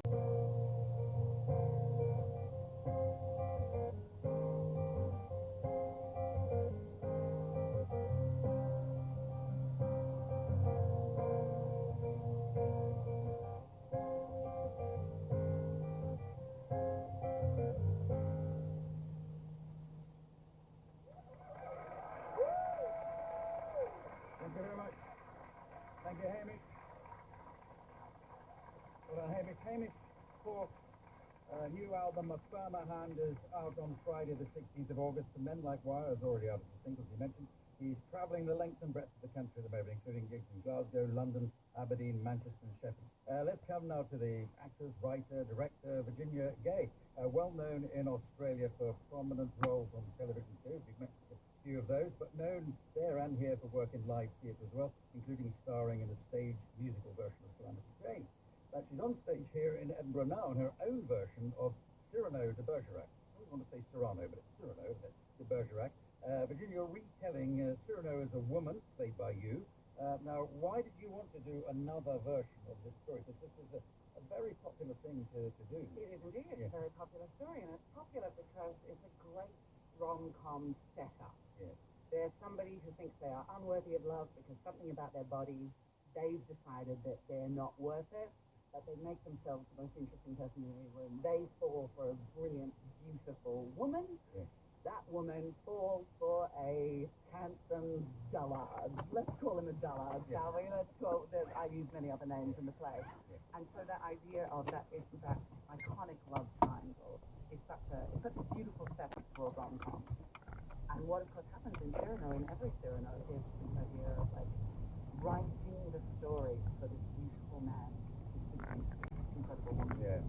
And of course, like that's a beautiful, very poetic gesture, that's a romantic gesture, that's again bound by shame, who thinks it's also catfishing. So how can you tell that story now with the same old magical ending where like, oh yes, it's okay, everybody's fine. You have to engage with it as a modern story. Yeah, so you're playing as a woman, so that is already a good plot to it. But you do stick to the fact that you're alleged to have an enormous nose, which you don't have, and you don't, but you keep that. You don't think you could have left that part out? Well, I think basically this idea of like the nose being the body, something about the body lets Cyrano down. And so, but also what I think is really interesting about it is that this show, every Cyrano is essentially about the experience of making theatre. So you sit alone in a room, you write these perfect scenes, give them to more beautiful versions of yourself to perform, give these scenes away, and you observe it, and you can direct, and you can shape them, but you're not part of them.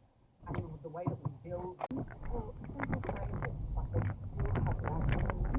That's our kind of modern verse. That's the kind of modern, like, we're not doing the dense text of Shakespeare anymore, but what we are doing are these beautiful, round, close sentences, like how you create a world using language that everybody can understand, so it's accessible, but it's also transportive.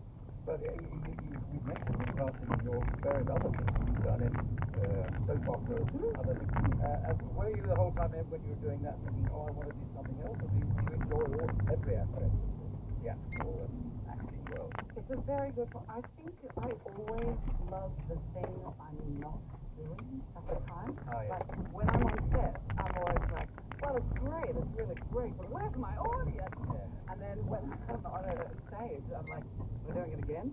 You didn't film it the first time? It's just it was really good before. Oh, we have to do it again? Yeah. Okay. I mean, sure, I'll do it, but that's a shame. It was a little bit the first time. Okay.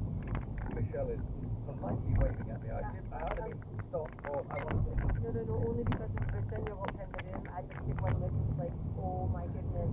Because I have just watched, I got a screener for Colin from Accounts. Colin from Accounts, it's an amazing Australian comedy. The first season is on, I clear just now, the second season is coming out. You star and are just one of the stars in the show, and I have to say, in the second series. In the second series, I've been really lucky that I got to see him speak. I'm being smuggled at that as well. It is coming out. So it's great meeting somebody that's already big on thrills. Is that, I mean, because the first season was so huge, like not just in Australia, absolutely across the globe. Did you have to be asked twice to get involved in that? I got a whiff of the email and I ran through the screen. It was extraordinary. You never, in your entire life, you almost never, in fact, this is the first time it's ever happened, you never get to walk onto a show that you're a massive fan of. Like, it just never happens. And it is such a brilliant show. Colin from Accounts is like pitch perfect. It's so funny, it's so true. And then walking onto that set, yeah, I got pretty significant imposter syndrome. Can you tell us who or what you're playing? I play a nightmare love interest. Oh, wow. Yes. With a fabulous hat. Oh my god. But just like the worst human being you've ever met. It was a joy. I'm entering my villain era and I'm fine with it. Okay. Now, but going back to Cyrano for a bit, so this, you're obviously doing it at this festival, but you can presumably do it at all the festivals around the world. We would love to do that. It's an entirely new production with a beautiful British cast and me, a great new director. It's just beautiful. It's just so lo-fi, and it's the reason that we wanted to bring Edinburgh first. It's this feeling of here, everything is just on a whiff of an oily rag. Everything is with a tiny, beautiful gesture. And you I'm not sure what that means. Everything's on the whiff of a tiny oily rag. Okay, it sounds a bit unpleasant. I have to say, actually, as it came out of my mouth, I was like, this is not actually how this phrase goes. Yeah. I love that. I'm like, Cyrano, the word, the whiff of the oily rag. Disgusting. Hamish, write it down, Hamish, for the next album. It's a metaphor for your next song. I'm a whiff of an oily a tiny oily rag. All right, so it's it got its run here, and then it could be at Melbourne, could be in Canada. We are actually, our next step after this is that we go to London and we play the Park Theatre in London. Oh, right. We've got the dates announced. Park Theatre in Great disturbances in the city last weekend. He also pleaded guilty to assaulting an emergency worker. The parents of B.B. King, the youngest girl, stabbed to death in Southport last month, and her sister witnessed the attack. They said 9-year-old Dini had shown great courage. The Chief Justice of Bangladesh's Supreme Court has stepped down amid mounting demonstrations Abeid Hassan oversaw the war crimes tribunal that ordered the execution of opponents of former Prime Minister Sheikh Hasina, who fled the country earlier this week. Japanese officials are urging people to avoid hoarding after they issued a warning to be prepared for a possible mega earthquake. The warning was issued after a quake with a magnitude of 7.1 struck the south of the country on Thursday. On the penultimate day of the Olympics, Team GB have won a bronze in diving, guaranteed Peter Silver in Taekwondo. BBC. This is BBC Radio 4. Protect you from harmful radiation, put you to sleep for an operation, power your security free. Gases are under the microscope in 90 gauge in 15 minutes. After Max Cotton continues his journey towards self-sufficiency in food. This evening he's getting to grips with the grisly process of turning animals into meat in growing solo. What's happened? I've got potato blight, which has literally just come on in the last, 36 hours, I suppose. What does that mean? It's a fungus that affects potato leaves and tubers of potatoes. And it means they don't store properly, and they just rot. But it's bad. I mean, I've grown lots of potatoes over the years. I've never seen it this bad.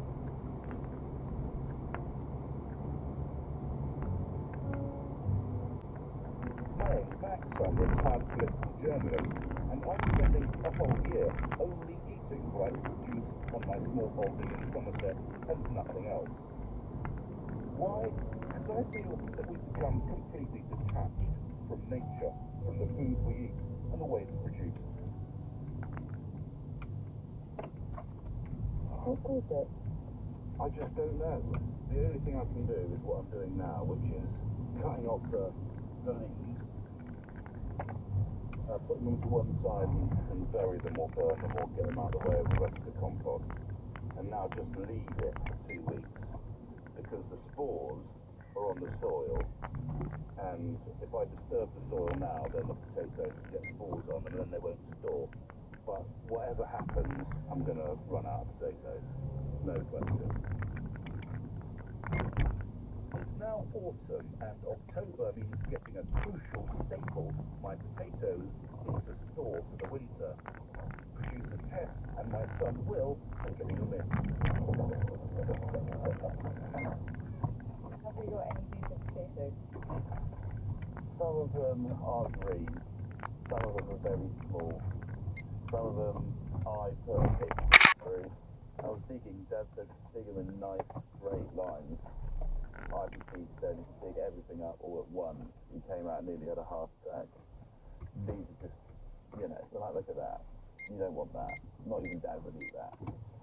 And so when Dad started doing his self-sufficiency thing, you go into the garden and the greenhouse and stuff and you find such lovely things.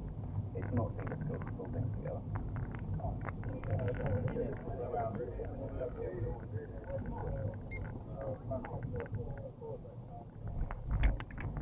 It's been fun to do the harvest. It's great. And everyone coming here and all the rest of it. What's spooky is what the vineyard's like when everyone's gone and all the grapes are gone. And there's just something slightly sort of haunted about it. All that's left for these vines to do now is to die.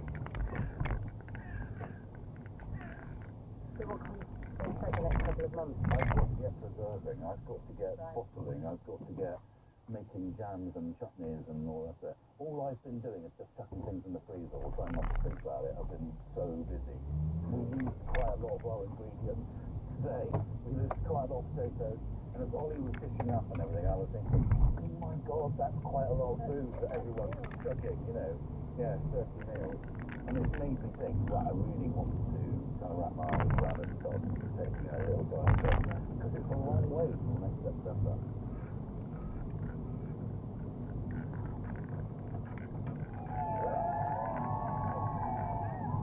Here in Glastonbury, they celebrate the Druid festival of Samhain. It marks the dying of the year as the days get shorter.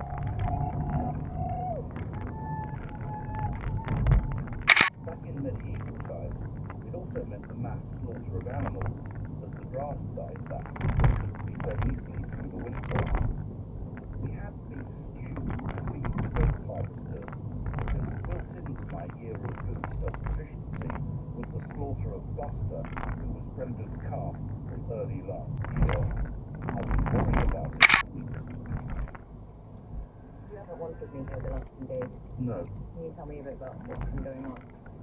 So, Brenda had her first calf 18 months ago. Buster grew on really, really well. But I always knew that she was going to have to go when Brenda had her next calf, which she's just done. She's just calved, got a new calf. So Buster had to go, and that was always the plan. And you decided to have Buster killed on the farm here, didn't you? I've got a big cattle box which Buster could have been taken down to the abattoir in. She would have been on her own. It would have been a horrible, rattling journey. She's never been off the farm. She was born here. And I thought that was unduly stressful. So I arranged for her to be killed here under the supervision of a specially licensed vet, which is what we did the week before last. It was pretty traumatic. We had a big telehandler. Buster was stunned and then hoisted up, bled out into a great big bucket, and then we loaded her into the back of the trailer dead and took her down to the abattoir where they can then deal with her. She had to be down there in less than an hour, so it was really rushing around a stressful thing.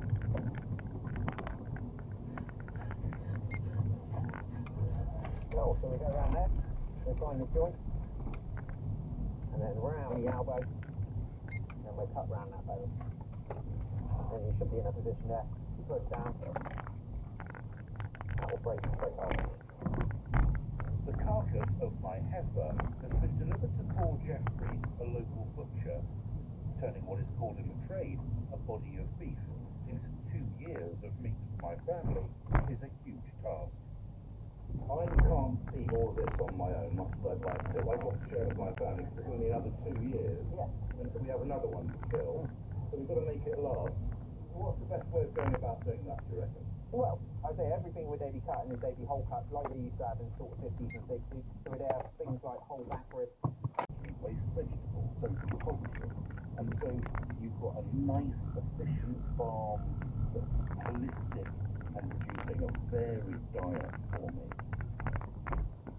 We've got this turkey and I hanged it in a shed outside for 4 or 5 days, but now we've got to dress it and make it all look nice for our Christmas day. What else am I having for Christmas dinner? I'll be having roast potatoes. I'm going to make some really nice valerian puree, black carrots, and turnips and swede. I've got plenty of kale. I've got stewed red cabbage. And chocolate. I don't need chocolate at all, not really. Next time on Growing Solo. That is all the potatoes I've got left. Winter is not going to be fun. What grows in the UK in winter? The rules I've set for myself are ludicrous. There's rain coming tomorrow, and then that just puts us back to square one again. I'm worrying about what life's going to be like for the next 3 months. I am worrying about it. Growing Solo was presented by Max Cotton and the producer was me, Tessa Brown. This was a Good Egg production for BBC Radio 4. This is Radio 4 and I'm gassed to be able to tell you that Brian Cox and Robin Newsom are discussing carbon dioxide. New drama next week. Lifelines on BBC Radio 4. Hello, my name's Carrie. I'm with the ambulance service. What's your name? The award-winning high-pressure drama set in an ambulance control room. My patient has been on the floor for 26 hours. I need to know when you're coming. Dealing with life and death on the phone. I don't know how to deliver a baby. It's okay, I'll talk you through that bit. And keeping calm under pressure. Take the next call, please. We're well over time. Ambulance service. Is the patient breathing unconscious? Lifelines on Radio 4 and BBC Sounds. This Tuesday and Wednesday afternoon at 2:15. I'm Brian Cox. I'm Robin X. And this is the infinite monoxide cage. Yep, that's right, we are now the infinite monoxide cage, formerly the infinite monkey cage, which of course people will be very glad that we changed it because everybody used to go, Oh, the infinite monkey cage is so cruel to the infinite monkeys. yeah, they used to say it's infinite, so if they understand that. So it was Nothing really cruel about an infinite. We've got rid of the monkeys and shut up. And instead we filled the cage with monoxide, and apparently it's absolutely fine. If you hurt monkeys, that's against BBC rules. Killing their presenters is absolutely fine, because they're just humans. Even though Brian technically is not a human, because I made him. Anyway, today we are joined by a compound chemist. A saturated solution of chemist. What is this? Well, let's try the happy medium for this. Medium. Oh! I didn't say some would be niche, thank you very much. Let's call them an assembly of alchemists, and they are here to discuss one of the deepest, but also lightest philosophical questions we've ever approached here on the monkey/monoxide cage. What is a gas? Yeah, what is a gas? I've done a lot of research actually, because before this I thought, how do I best research gas? So I watched a documentary all about Monsieur Pétionnet, who some people here will know about Monsieur Pétionnet, who was a French music hall performer who found a way of using his internal gases to then create tunes with his bottom. I know, and could you I don't have me on? Ridiculous. To discuss this and other fascinating facts about gases, we're joined by a chemist, a material scientist who aren't Dave Gorman, and one Dave Gorman who is Dave Gorman, but he's not a chemist or a materials commentator. That was one of the, I would have just gone with we're joined by two not Dave Gormans and one Dave Gorman. I think that would have got there a lot quicker. We're joined by, and they are. Hey. My name is Mark A.W. I'm Professor of Materials and Society at UCL, and the gas that I would least like to be stuck in a room with is methanethiol, and this is a foul-smelling gas that is partially responsible for bad breath, but is intentionally added to methane, the methane that goes into people's homes for their central heating and their hot water, and it's been added to that so that you can smell it. It's horrible, and if you're in a room with it, you either think there's someone in here with terrible breath, or there's a gas leak. Both are bad. And my name is Lucy Carmichael, or Lucifer to my friends. Yeah, but as is a cloud is these tiny droplets of water, and so when you look at the sky, the things you notice are these little droplets of liquid, and actually you don't notice the gas waves. And again, why do we not appreciate this enormous volume of gas, 110 meters high, the atmosphere? And we're of course in this sea of gas, and it's called atmospheric pressure, and has shaped our history, it's shaped our evolution, but because we were born at the bottom of this sea of gas, we're used to it, and then we don't notice when it does strange things, but it is responsible for lots of our gas technologies, right, Stephen? I can answer your question as to why it's underappreciated, though. It's because we can't see it, hear it, touch it, feel it, or smell it, so we don't know it's there, so of course it's underappreciated. It's invisible. But so I was going to say, Mark's comment about it being so thin, I mean, when you see the images of the atmosphere from space, and it looks just like this tiny thin layer, it's 100 kilometers thick, so you could drive out of it in an hour if it was horizontal, and yet it has all these amazing functions for us. So it keeps us warm, protects us from UV radiation, gives us oxygen to breathe, all of these functions that we don't even realise because they're just happening around us and not visible. Yeah, it does raise the question, when did we say it's underappreciated? Well, historically, when do we start paying attention to this invisible atmosphere? Trying to describe it, trying to understand what it is. The ancients thought that the world was, and I actually went to school where they taught this, and the root as the truth is another story, but is that there are 4 elements. No, you can't get out of it. I think we need to know what the truth was in the ancients before we move on to the gas. My parents were in religious seminaries, I can't really explain, but they they then put us in the school of the sect, and the first chemistry lesson I ever got was there are 4 elements: earth, air, wind, and fire. And I was impressed about air, wind, and fire. What is that? It was the one I was least familiar with, and despite the fact that actually there are not just 4 elements. But I think that's where it kind of seems common sense that there are these different types of matter and we're calling the fundamentals. And the gas, you can feel air when it comes into your lungs. That is where you understand, and you understand that people die when they don't have air. But it took a long time to understand that air is a mixture. So air was thought to be a pure element. And then there's the actually had composition that was made up of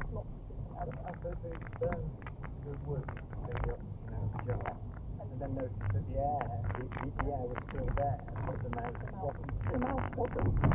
Not in its living state anyway. I mean, what an experiment. I don't think that's proof that oxygen is a thing. I think that's proof he's barbecued a mouse. Well, he set the mouse on fire, didn't he? It was separate from the egg and roasted the mouse, didn't he? And they're like marshmallows. He also didn't believe that he discovered oxygen. He is investing for phlogiston. So the reason why things burn wasn't theoretically we now know to be true, and actually his discovery was the one that really determined.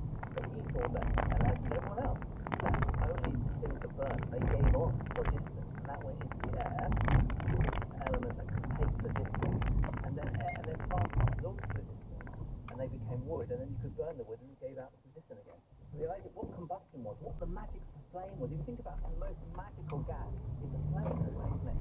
Like it captures, you can look at a fire for ages, and they thought this was a substance, right? And it was this phlogiston that was responsible for the flame of the candle, the flame of the fire, and he came across evidence that it's not, because oxygen in the air, and it was the same thing that we breathe. He still disputed till he died. He said, no, it's phlogiston. And it was other scientists who said, hey, you just don't know how good you are. You really just take credit for oxygen. You should do that with French accent. What you just said. Right. Yes, that's right. It's named it oxygen. Discovered it wasn't just the not just like yeah, produced air. What year was this? It was the late 18th century. Yeah, it was the composition of air discovered. It was quite remarkable. Close. If you think about I'm not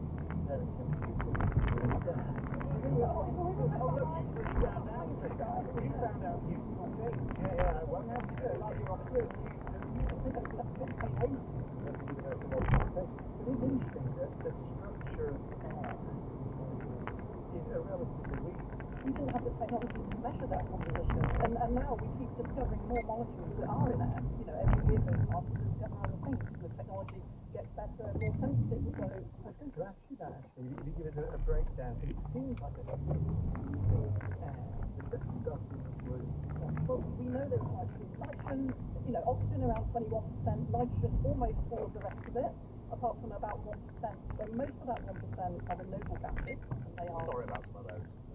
So they have very special roles, and then the ones I'm interested in atmospheric chemistry are really, really tiny in concentration. So you might have 1 part in a trillion other molecules, and they're so low in concentration, they are semi-active. So until you can make amazing spectrometers or amazing ways to weigh those gases, you don't know that they're there. We also know there's a lot of interaction with the aerosols that Mark was mentioning earlier, and how those aerosols form, sometimes they do form from gases as well, is a really big question in science and a big question in climate science as well, because those aerosols can form clouds. It's very difficult to condense vapor if you just have pure water. I think pure water only freezes at something like minus 42 degrees centigrade. It only freezes at 0 because there are other bits in there that you can't see. So yeah, we're name of year. At some point. And now a big source of organic compounds in air are personal care products. So they've really overtaken the VOC emissions from cars. So it's using deodorants, chemicals as a whole. We're just much more reliant on chemicals. Maybe our standards of waste have improved as well, but it's an issue. Some people are those like that's my theory. Don't they? Or something. And you're like, whoa, and they walk past you, and then you walk where they just come from, and you can smell it for like a long time. But do you not feel like this is just overwhelming? And obviously they don't. So it's sense of the environment. We should celebrate that. But there is this thing about our sense of smell is the thing we rely on for gases, right? If we can't smell it, it's not just seeing, it's smelling. And if you can't see it and you can't smell it, then it doesn't exist. Until someone puts more deodorant on near you, and you just can't cope.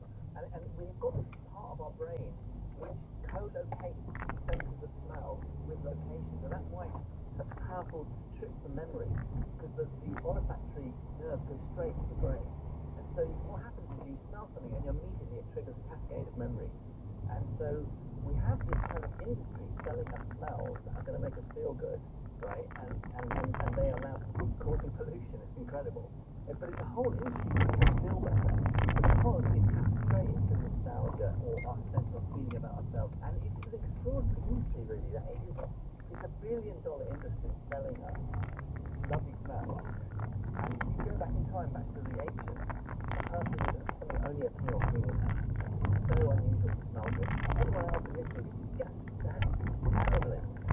So we forget this, that not only do you not see smokes anymore, but our biggest problem is people over-perfume themselves.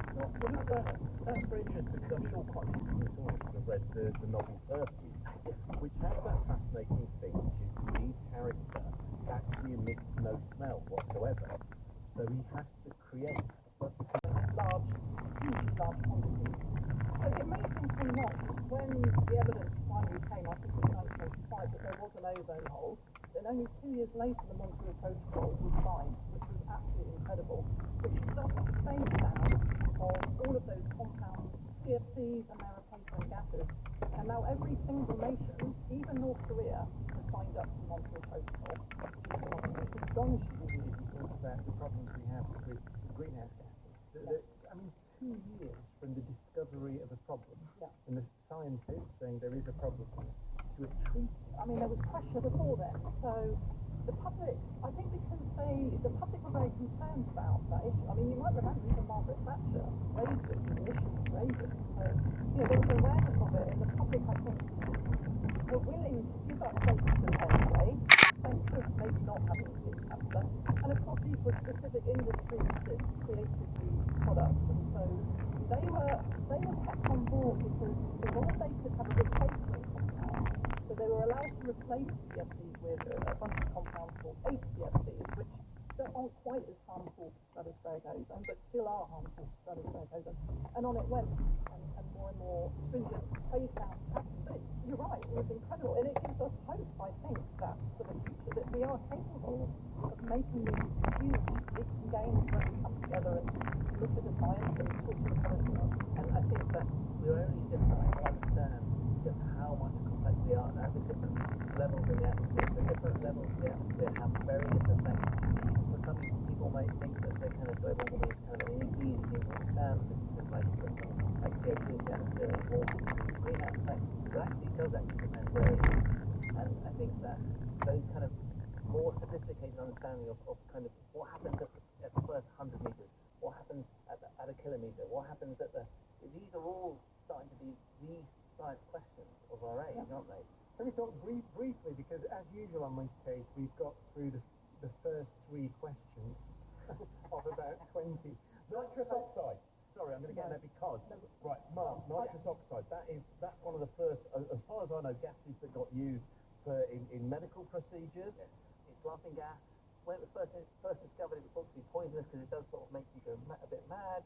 And Humphrey Davy, a young scientist, comes along and he's tasked with seeing if gas will solve different types of disease like tuberculosis. He starts just administering laughing gas to his patients, and it doesn't really help with tuberculosis. He starts administering to himself, and he starts to giggle, and he starts thinking, wow, why does it make me laugh? Why is it so funny? And he can't resist really being a scientist about it and self-administering. And it's at quite dangerous levels.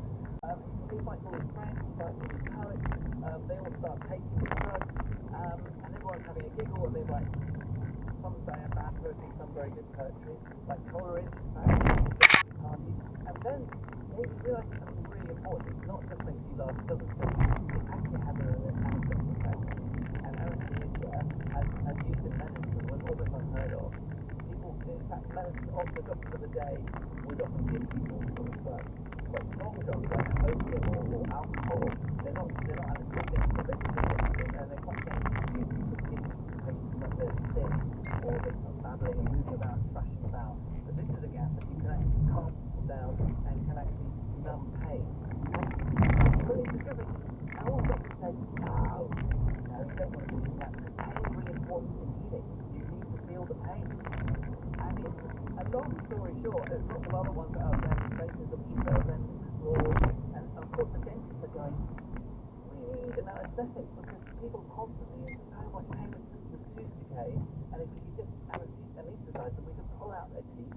And so the first dentist who uses laughing gas for a patient in front of all the medical establishment goes, look, this works. Administers the laughing gas, and it says open wide to the patient, and the patient goes, oh, and they all go, oh, that's work, and so they don't really do them again. It takes many sort of goes of this before the medical establishment finally admits that laughing gas is a great thing to use. And so there's an enormous kind of interest in these vapours and gases that cause this anaesthetic effect. It's actually Queen Victoria, who is not, it's not laughing gas in that case, it's chloroform, but yeah, and we're all beneficiaries today. If you go to hospital today and you get an anaesthetic, it all started with laughing gas. Although there are hospital trusts who are now withdrawing nitrous oxide because of its effect on greenhouse gases. It is a bad green. I mean, it's laughing gas, but it's no joke. You know, it does have some bad side effects as well. But when you're talking about laughing gas, so I mean, I very much enjoy laughing gas from the birthplace of St. Charles, maybe other women get out here as well. It makes you sick as well, or it can do. I mean, let's talk about that. It's toxic, and you've got to be careful. Yeah. Like all of these things, they have an effect on both sides.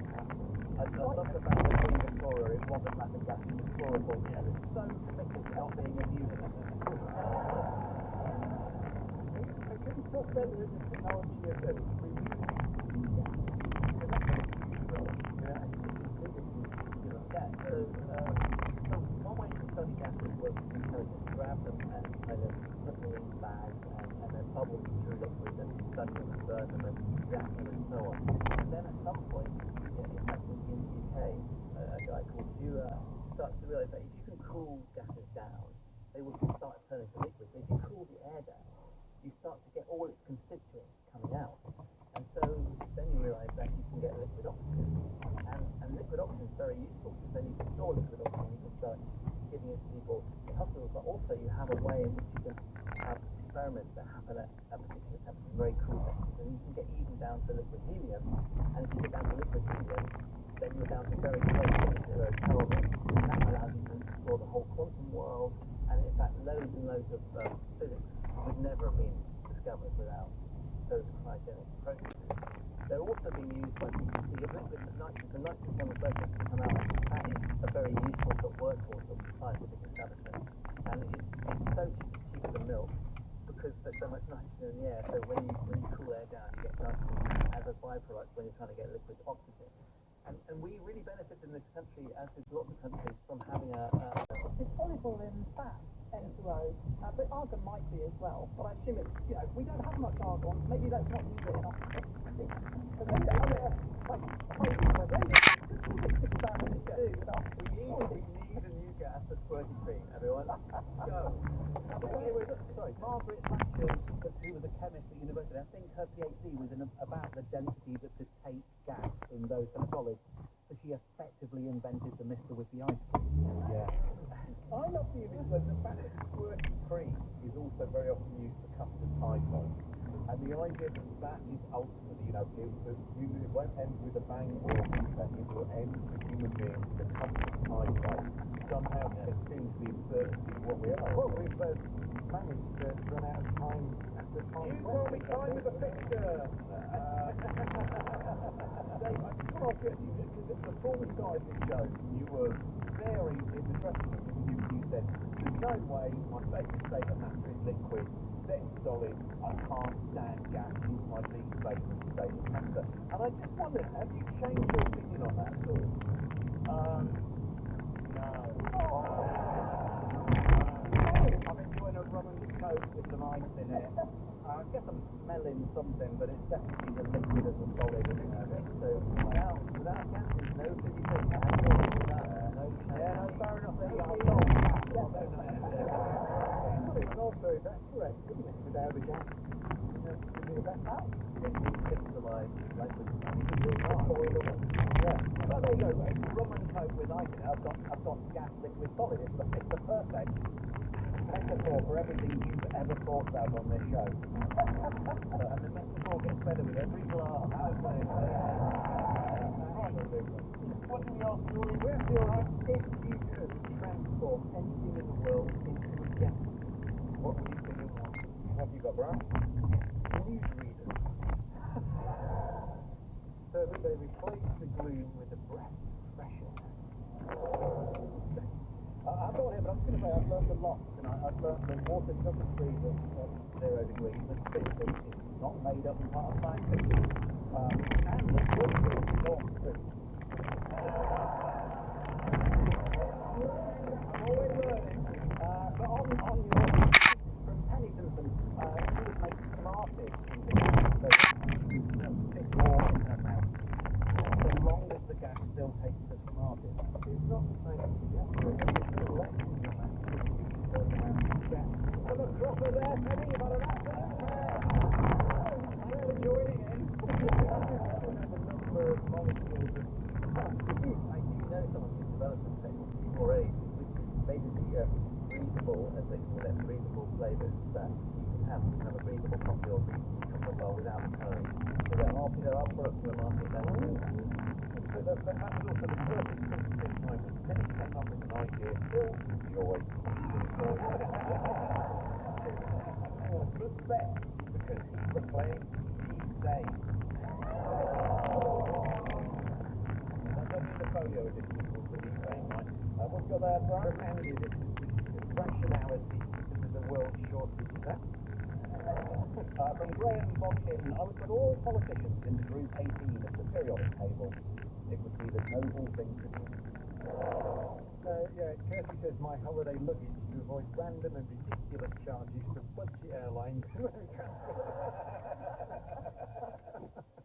Martin says it would transform Donald Trump into argon so as to make him inert. Thanks to our panel, Lucy Carter, Martin Dominic, and Dave Dormer.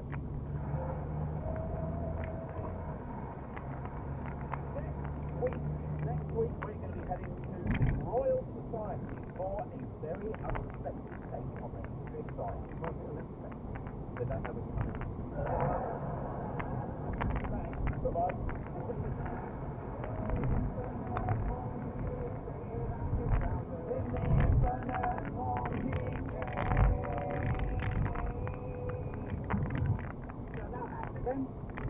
Infinite Complications presented by Brian Cox and Robin Ince. The producer is Melanie Brown and it's BBC Studios production.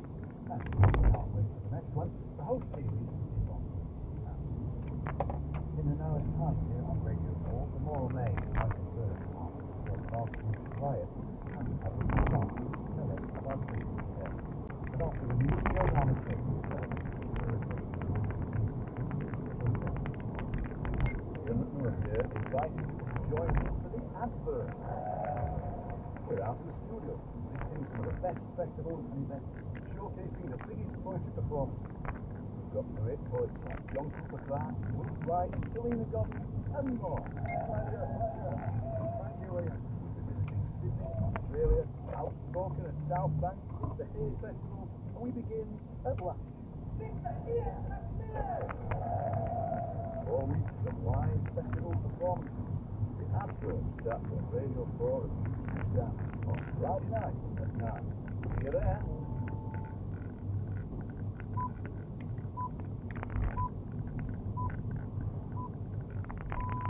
BBC News at 8 o'clock. Foreign Secretary David Lammy has said he's appalled by Israel's airstrike on a school in Gaza being used to shelter displaced people. Palestinian officials said at least 70 people were killed in the attack. Israel's military said Hamas had a base there. Allegation is denied. In a tweet, Mr. Lammy called the strike a tragic loss of life. Northern Middle East analyst Sebastian Usher. He says essentially that Hamas must stop its activities and Israel must act in humanitarian law. But his main message, and this is the message that we'll hear from Western countries, is that ceasefire talks must essentially take place and that a ceasefire and a release of hostages must happen as soon as possible. That's the only way to extricate Israel and Palestinians from the situation. A 16-year-old boy has appeared in court in Liverpool and admitted stealing £15,000 worth of vapes during the derby season in the city last weekend. He also pleaded guilty to assaulting an emergency worker. The parents of B.B. King, the youngest girl stabbed to death in Southport last month, say his sister witnessed the attack. But 9-year-old Julie had shown great courage. Emergency officials in Kursk say more than 76,000 people have now been evacuated from the border areas since Ukraine attacked the southwestern Russian region on Tuesday morning. Moscow has rushed military resources there to help repel the incursion, but several thousand Ukrainian troops have been making more inroads up to 20 kilometers inside Russia. Japanese officials are urging people to avoid boarding after issuing a warning to be prepared for a possible mega earthquake. Supermarkets have been reporting shortages of food and medical supplies. At the Olympics in Paris, Noah Williams has won a bronze in the diving 14 pt. Georgia Bell won a bronze in women's 1500 meters, and was guaranteed silver at least in taekwondo. 21-year-old Hayden Cunningham fights for gold shortly after beating Rio 2016 champion Sheikh Saad Cisse in the men's 80kg rowing semi-finals. BBC News. Now on Radio 4 to mark the 60th anniversary of her performance at the Manchester train station, Joan Armour Trading explores the remarkable life and music of Sister Rosetta Tharpe. The year is 1964. There's an unusual steam train departing from Manchester Central Station. Captured by the cameras of Granada TV, the blues and gospel train, fitted with an American-style cowcatcher, is on its way to Choltonville. Another unusual part of the train journey is its passengers. As well as the local teenagers, hipsters, and music nerds piling on from the platform, legendary musicians from America are also traveling around. Muddy Waters, the voice you can hear whooping over the busy blues mark, Reverend Gary Davies, Sonny Terry and Brandon McGee. But maybe the most special is a 49-year-old woman called Sister Rosetta Tharpe, a woman whose legacy would arguably outshine them all.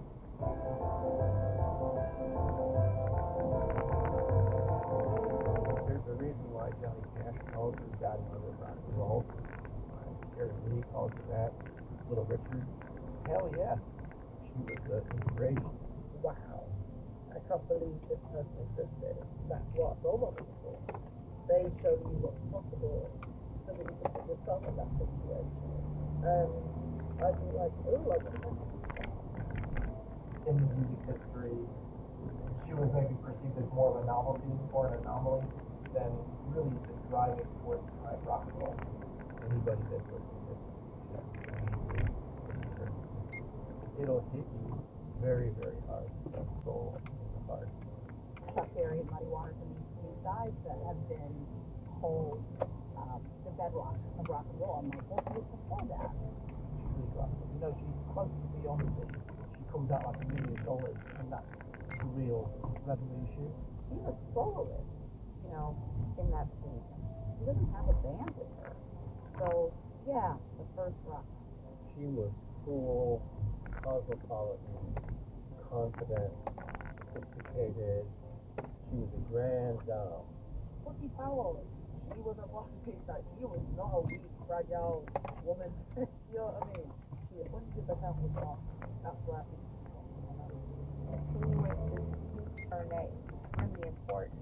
For so long, Sister Rosetta Tharpe has been excluded things. But there's so much more that a lot of this is just touching the surface.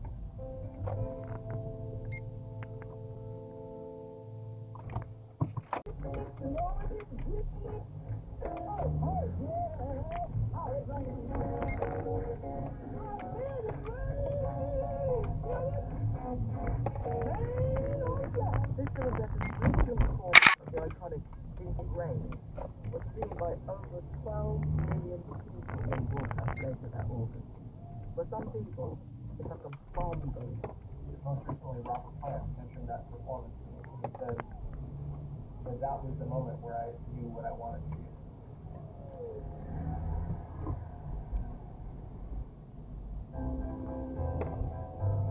The story of how Sister Rosetta got here and the legacy of her work is arguably one of the most important in modern music. Little Richard, Chuck Berry, and Elvis all say she was a seminal influence. Three men traditionally dubbed the architects of rock and roll. She may have been the first to perform a stadium rock concert, the first to use a tour bus.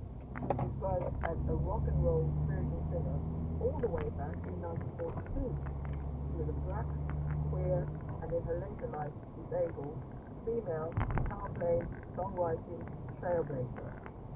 So why have so few people heard of her? Well, maybe because I hadn't either until recently. Not until the lockdown of 2021, when I first saw her on the television. And when I did, I was blown away. Her soulful voice, her amazing guitar playing.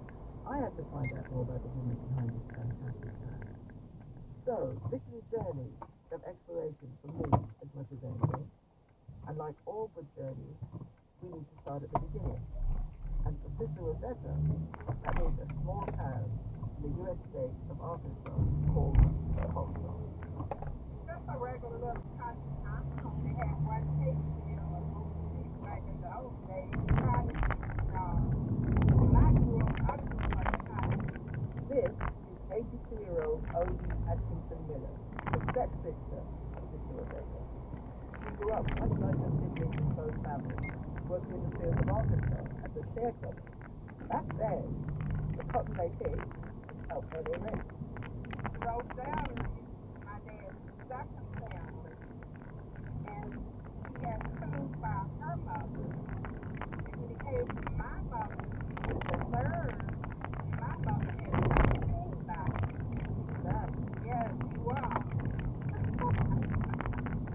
Did Rosetta get to meet everybody? Yes, I think there's 21 of us all together. Born Rosetta Rubin in 1915 to a sizable family in the rural South, Rosetta and her siblings grew up surrounded by music from the local church. I came up in a sanctified church with my dad. So, this is the music that I was raised upon spiritually, and I'm still in spiritually. So I just hear, and that is the power of heaven.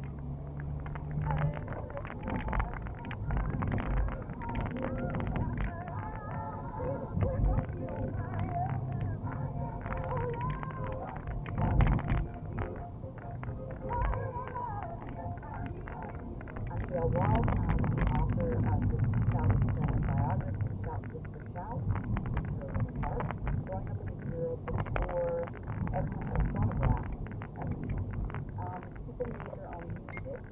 She was hailed as like a 6-year-old prodigy. There's a story that she was standing on top of the piano, playing her flute at the time for the congregation, but stopped on the It was in gospel music that Rosetta's talent and her amazing voice began to bloom. Within that context of the church, her ability would have been a gift that was a grace for the whole community, and also taught to regard her gift as something special that she needed to use. Encouragement could be found at home as well. Her mother, Casey Bell Newby, sang and played mandolin in the church. Her father was a multi-instrumentalist. My dad used to play the drum. My dad used to play the piano. My dad used to play the guitar. And so Rosetta's got quite a big influence. She's got a mother who sings, and she's got a father who sings and plays different instruments. Do you know which of those parents taught Rosetta to play? That's good for both of them. But I think the guitar first. I think he got that from my dad. At the age of 6, a young Rosetta was performing alongside her mother in a band, traveling to churches across the South and becoming wealthy. You hear people talking about her, people are playing and singing her songs. What was it like for you to watch that from your perspective? How did you feel? Hear her always talk about it. Really play that guitar. I guess you have to be around about 5 or 6 years. So I just keep her name rolling with me. And I also have to I did by her in my early. Like 3 months, I goes around and talk about her. But things soon changed. When her parents divorced, she moved with her mother to Chicago. It was a good time to arrive at Chicago because the Depression had not yet happened. They would have lived in the segregated part of Chicago, the south side of Chicago. At that age, a lot of women were married pretty young because Christ tells us to be mothers, to be wives, and our identity typically is embedded in that culturally as well. Tiana has good sense about Sister Rosetta, thanks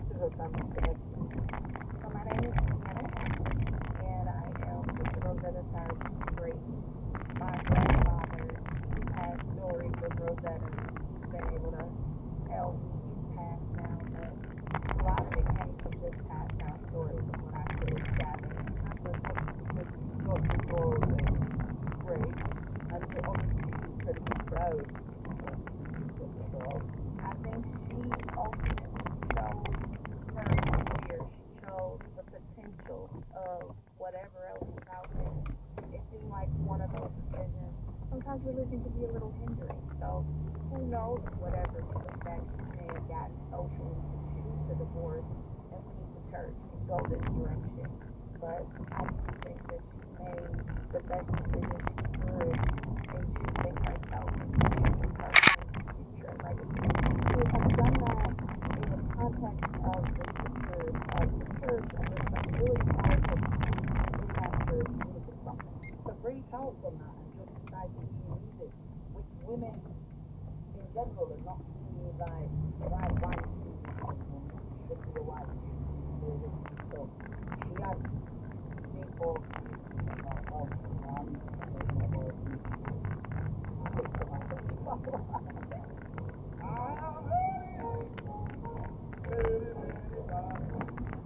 She moves to New York with her mother to chase her dream, and things soon start to happen for Rosetta in its nightclub.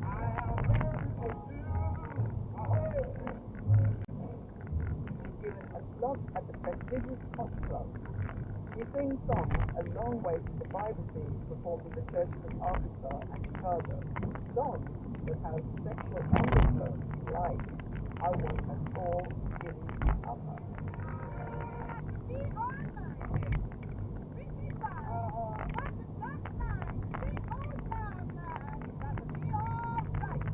It was like a bomb that dropped on gospel music. When she flipped, it was like, what? You know, you can't believe that's Sister Rosetta Tharpe. Ira Tucker is one of Sister Rosetta's close friends. In an interview for the 2011 documentary, The Godmother of Rock and Roll, he made no bones about just how radical an act Rosetta's new direction was. It was hurt to a lot of people because they felt as though they had lost something. They viewed it almost like a death. You know, Rosetta is gone. She went over. She's in like another world.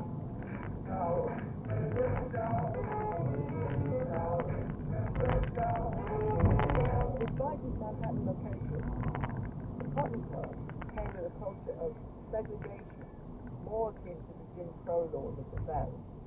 It's a place where affluent white New Yorkers go to consume best black musicians and culture in this space where they don't have to mingle with actual black artists. So there's this inherently problematic differentiation. On the other hand, it is a space of some kind of cultural exchange, right? Either way, within months of arriving in the Big Apple, Rosetta's riding a wave of popularity.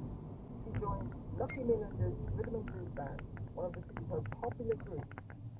She plays Carnegie Hall, and she signs a recording contract with Decca Records in 1938, age 23. Record producer Anthony Hurlbut has this take on his interview for the Godmother of Rock and Roll film. Her first hit was a song called Run. And the lyric is, Jesus, hear me pray. She sang, won't you hear me pray? So when she came to the chorus, when she sang, rock me, and growled rock, it sounded really, to many people, like an invitation, and not to the altar.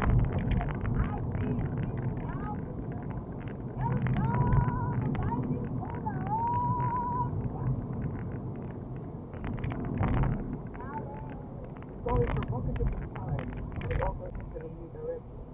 Rosetta's guitar playing in the intro is raw, and inventive, and bluesy, and upbeat. It was not something they had heard before. And they also heard a woman who was totally independent. She had developed a fingerprinting style that was probably modeled after some of the piano notes that were in the church. The guitar had its own voice. was already a poem response for performance personally voice and the voice of the guitar.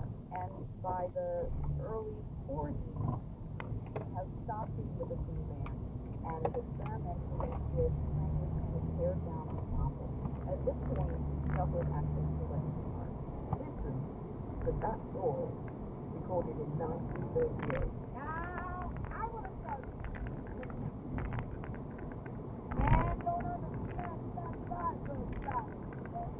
A distinctive vocal phrasing.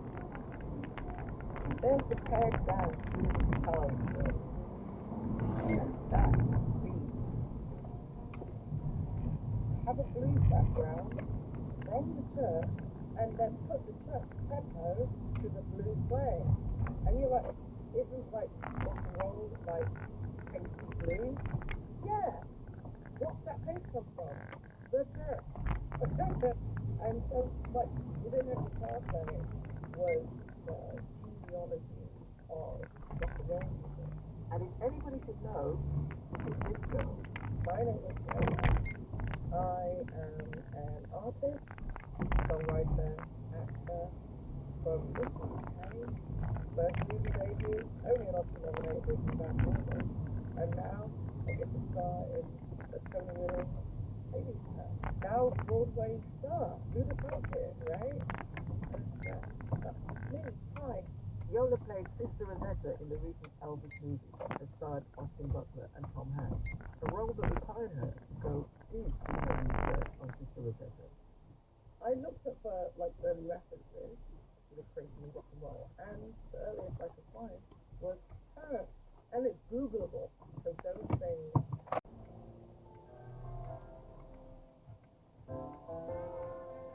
There were also other logistical problems for the gospel superstar.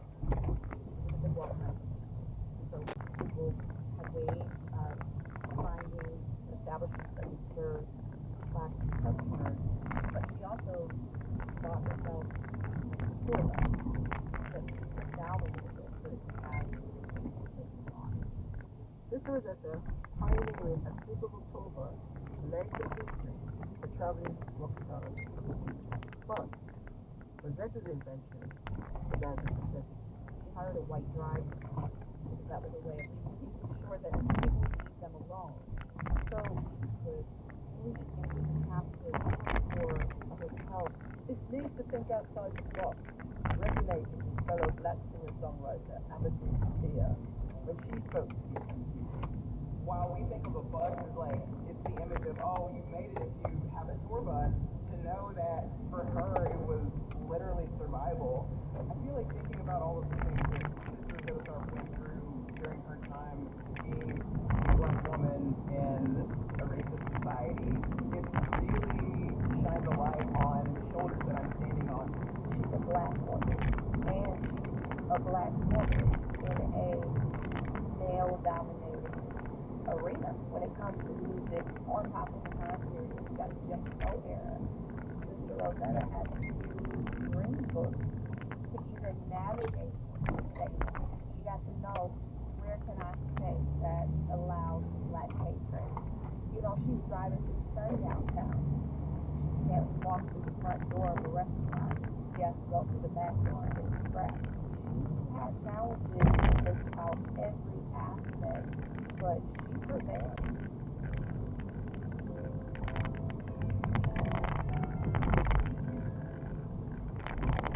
Another important factor in the success of this time is her partnership with Marie Knight, a singer 5 years her junior, low register voice, making Rosetta's higher register.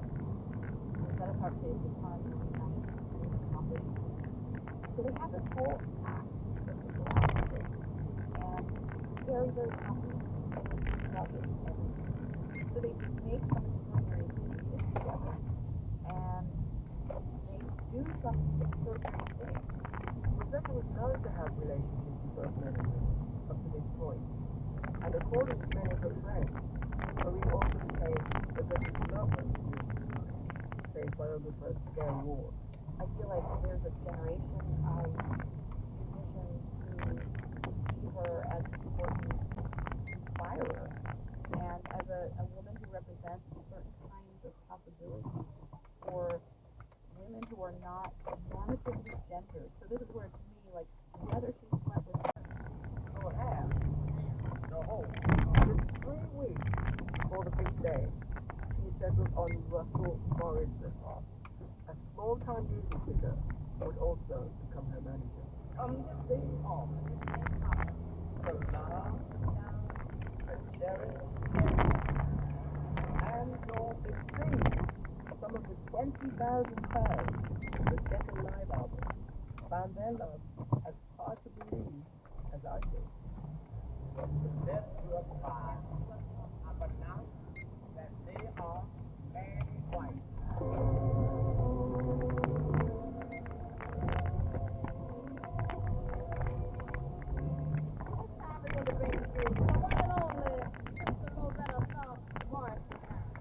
She was soloist.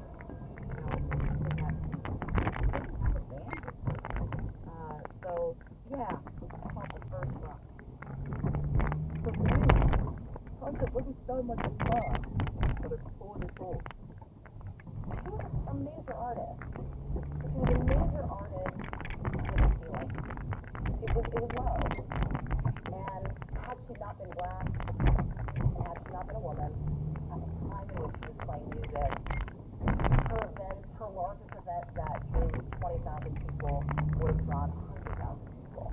There's two sides of this. There's the side that says it is so unbelievable what she accomplished, and there's also the side that's so frustrating. Here's Rosetta's Manley's Tiana again. It made sense to them, but nothing was ever in Rosetta's best interest. Who's to say what Auntie Rosetta's understanding of what she was signing, what she was a part of, you know what I mean?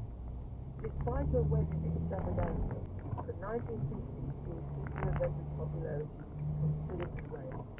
She struggles to sell the tickets and records she used to. Her influence, however, is on the rise. Well, that's alright, mama. That's alright to you. That's alright, mama. Just anyway you do it, that's alright. There was a Memphis DJ named Dewey Phillips who really loved her, who played her records all the time. So this would have been in the very early 50s. They had heard her when they were growing up, but I think it's that moment where things are coming together for that generation. The late 50s are seen by many as the golden era of rock and roll, a time when the likes of Elvis, Chuck Berry, and Little Richard start dominating the charts. But as this clip from the Warner Brothers produced Elvis feature film released, there was a central figure giving them inspiration. It's Rosetta Mom is in the backyard of the brother.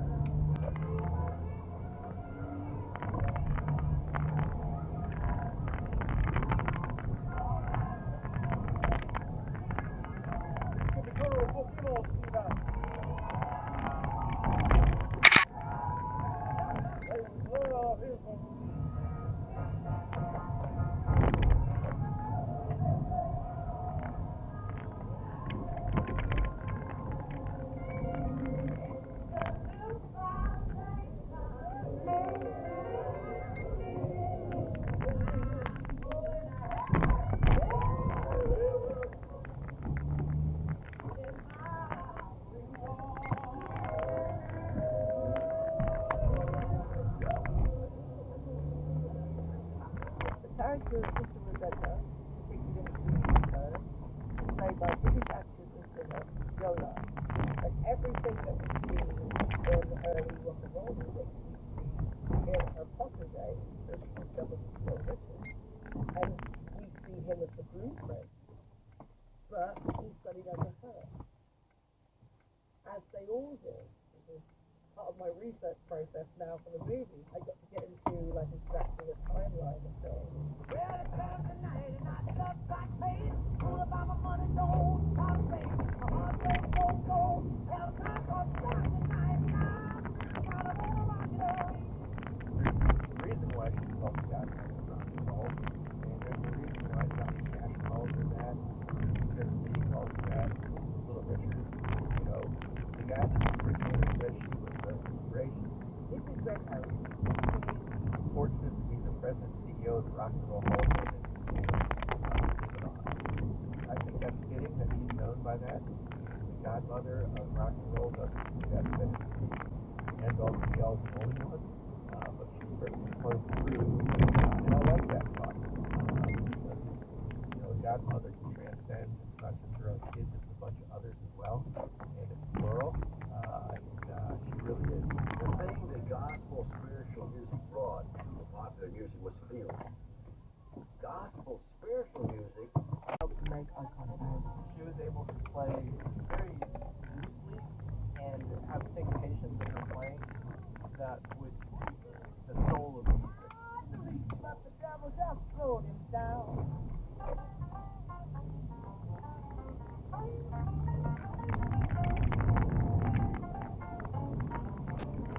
remember correctly, she's flying through the fretboard and she's playing over the strings.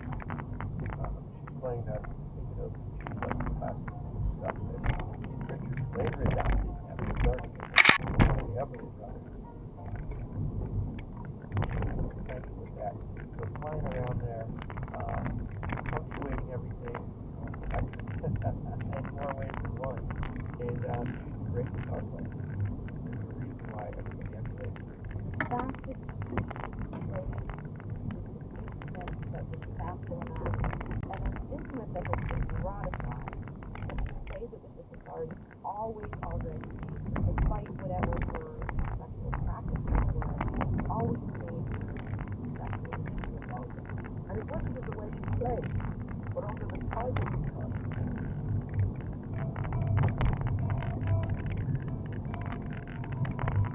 She chose the SG Custom, which is white with beautiful gold leaf hardware, mother of pearl inlays everywhere. It's the Cadillac of guitars, and it certainly suited her style for sure. The name actually stands for solid guitar, but it has become synonymous with rock. Everybody from Pete Townsend through Angus Young picked up an SG, and it becomes associated with rock and roll.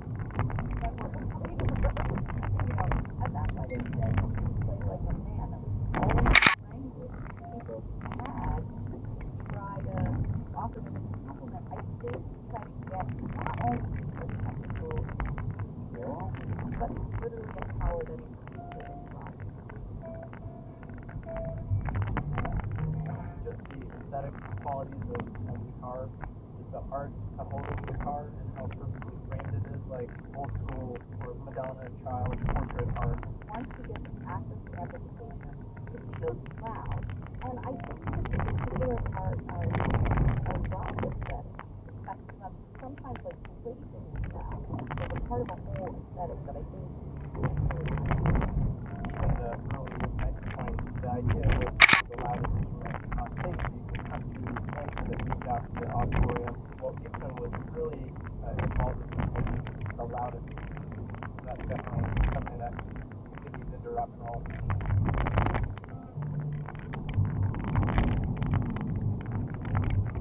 I think the story of Sister Rosetta Tharpe is oh my God, if no one the best, right?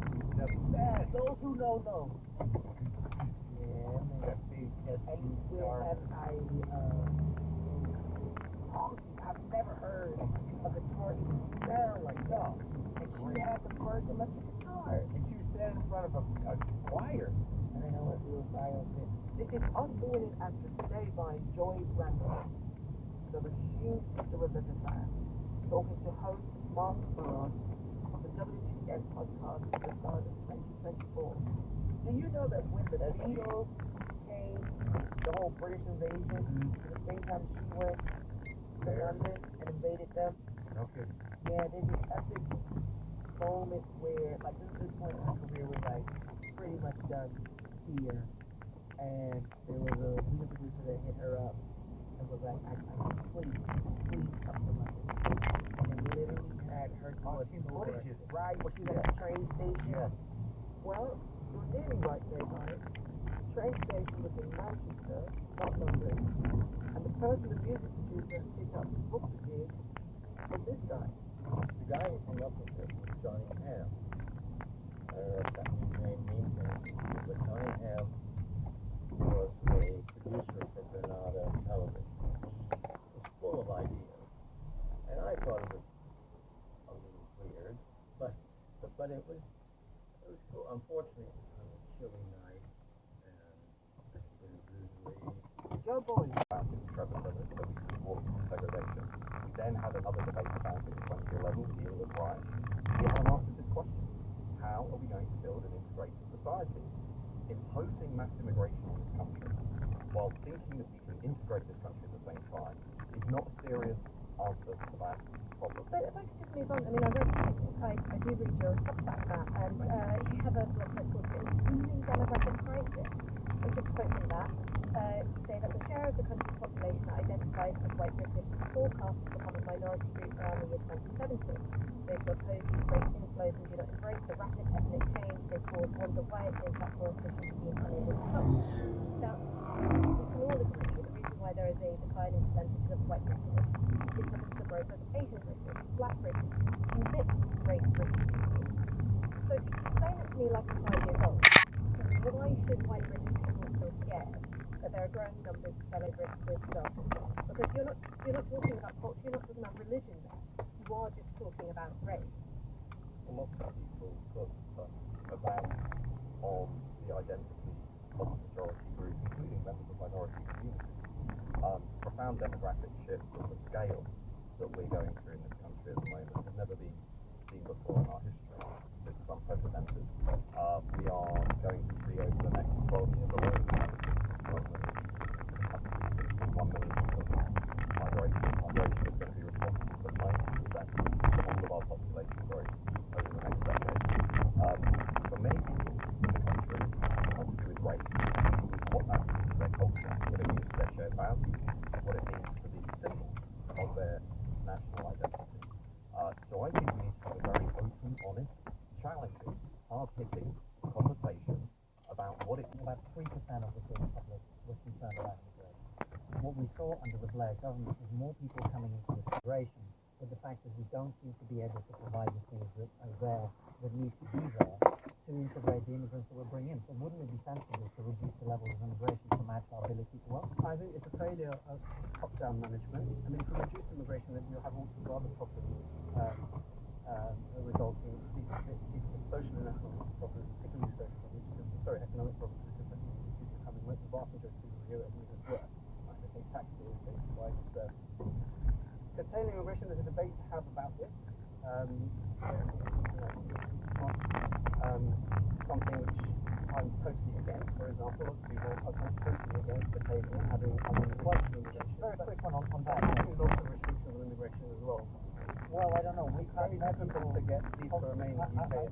I wouldn't disagree with that. So what we do have is almost as many people coming into this country illegally.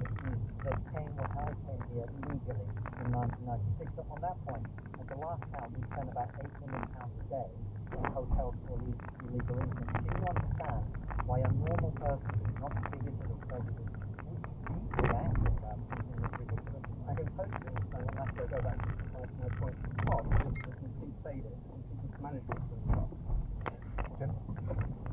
Professor, you say that various politicians are scapegoating and stoke anger against them. Why does it work? Why does the dogmacy work? Yeah, why are people susceptible to dogmacy? Well, like I said, every time politicians have done this, if we look at the history, middle of the 20th century onwards, there have been economic problems in this country. So if we go back to the double recession in the 1950s, about 1970 when the IMF were rampant, we talk about David Cameron's 2011 masculinity. Right. Every time it's happened, we've had issues with it. Okay, but my point is, why are people susceptible to that? People are susceptible. They're not susceptible. They're alienated by their conditions, the conditions that they find that they live in. And as a result of that, people need some kind of reason for why that's happening. It's not helpful. Why are they so easily manipulated to be fearful of the other and of different people? Well, I mean, travel coast will be almost more foggy. A bit of cloud for other parts of southern England and South Wales, showers in northwest Scotland, but much of the rest of the UK will stay dry and clear. A misty start in parts of the far south on Sunday, but for most it will brighten up. A few early showers for northwest Scotland before sunny spell. The rest of the UK fine, lots of sunshine, warm for most, and hot on Sunday.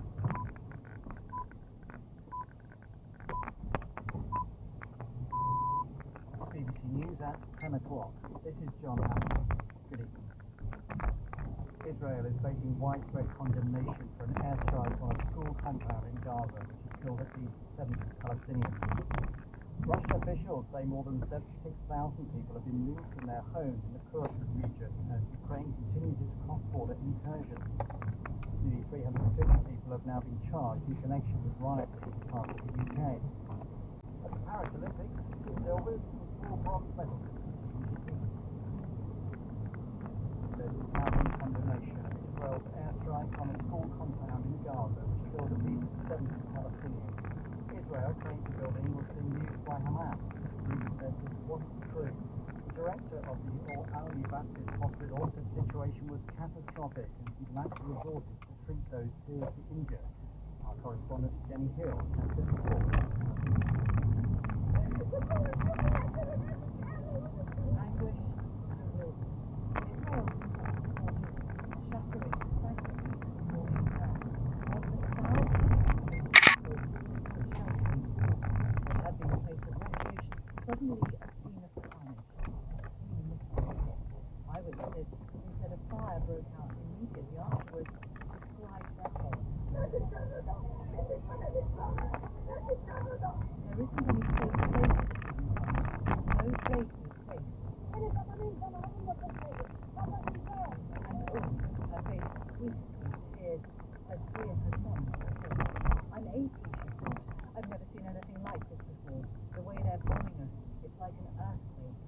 The Israeli military has confirmed it targeted the school, which it claimed had served as a command center for Hamas and Islamic Jihad fighters. The UNICEF spokesman, Salim Owais, who says he visited the compound 2 days ago, described the attack as outrageous.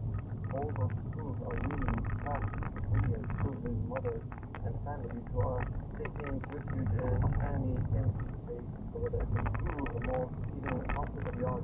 Just trying to imagine what kind of impact that would have. The strike comes at a time of heightened tension in the Middle East. International governments are urging Hamas and Israel to agree a ceasefire and possibly return to it. Palestinians mourn their dead and take shelter for another night. It's hard to see hope in the ruins of Gaza.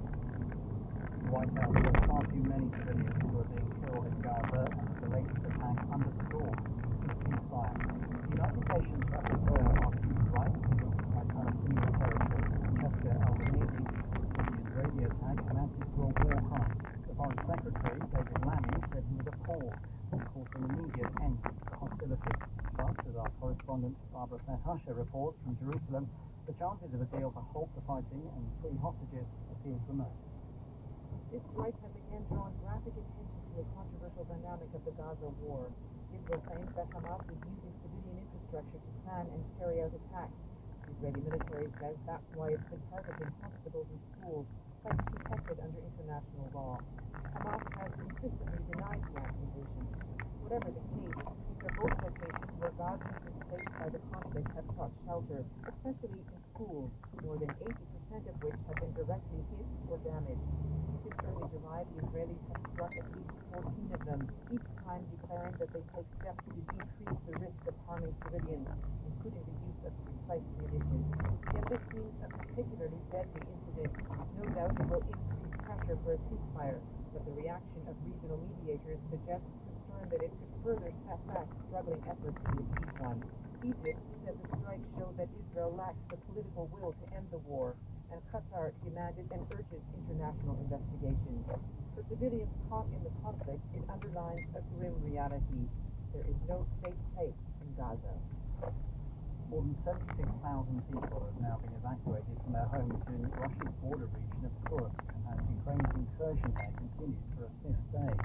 Moscow has tightened security measures and has sent tanks and artillery to repel the offensive.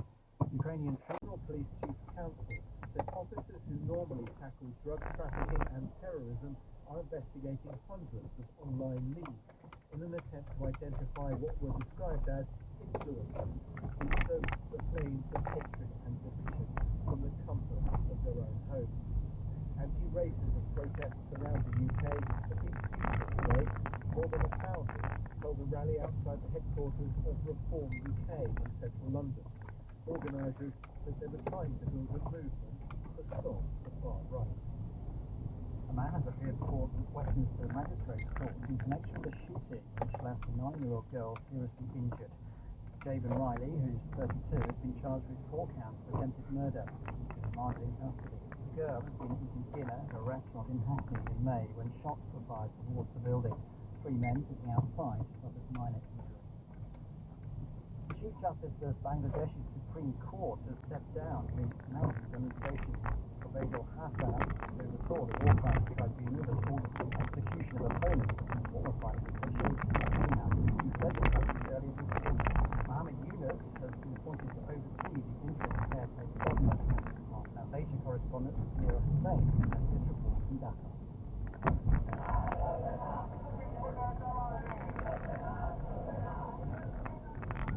Thousands marched on the grounds of the Bangladesh Supreme Court, ignoring requests by the military to vacate the premises. Protesters were demanding the Chief Justice of the Supreme Court resign. All of our brothers and sisters have died at the firing of 114 against. That's why we demand the resignation of the Chief Justice. Several hours later, the demands of the student demonstrators were met. The pressure for being seen as sympathetic to the previous government, the country's Chief Justice quit. While these protests were peaceful, there is growing concern about the lack of law and order in Bangladesh. Despite being summoned back to work, the country's police force largely remains absent on the streets of Dhaka after fleeing their posts, where reprisal for their use of deadly force against protesters. Investigators in Brazil have Michael Dawes, a plane which crashed in Sao Paulo yesterday, killing all 62 people on board. The country's civil aviation agency said the aircraft had been in good working condition, trying to establish the cause of the crash. Simon Jones reports. Terrified witnesses described seeing the plane spiraling out of control towards the ground, then bursting into flames. The pilot had no time to declare an emergency. The aircraft came down in a residential area, killing all 58 passengers and 4 crew members on board, including doctors, university students, and 4 members of the same family who are among the dead.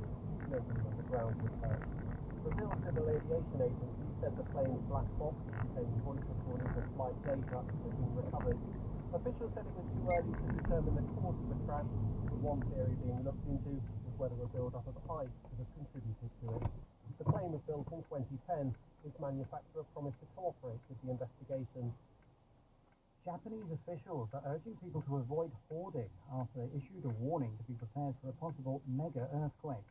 Supermarkets have been reporting shortages as sales of bottled water, preserved food and disaster kits rise quickly. The warning was issued after a quake with a magnitude of 7.1 struck the south of the country on Thursday. Will Leonardo reports. Japan's first ever mega earthquake warning appears to have spurred many people to action in recent days, but multiple media coverage and government reminders to stock essentials may be bad for consumer necessity. Unprecedented shelves have become more common. In Tokyo, which is outside the earthquake warning area, supermarkets say service tickets are imminent. Moderate quake-related media reports. Shortages have also been seen in heavily populated areas of southern and western Japan facing the Nangai Trough, where scientists say a mega wave is more likely than usual. Government ministries are now urging people to buy as little as they need. Nangai Trough earthquakes have been between a enormity and 200 years and usually accompanied by hugely destructive tsunamis.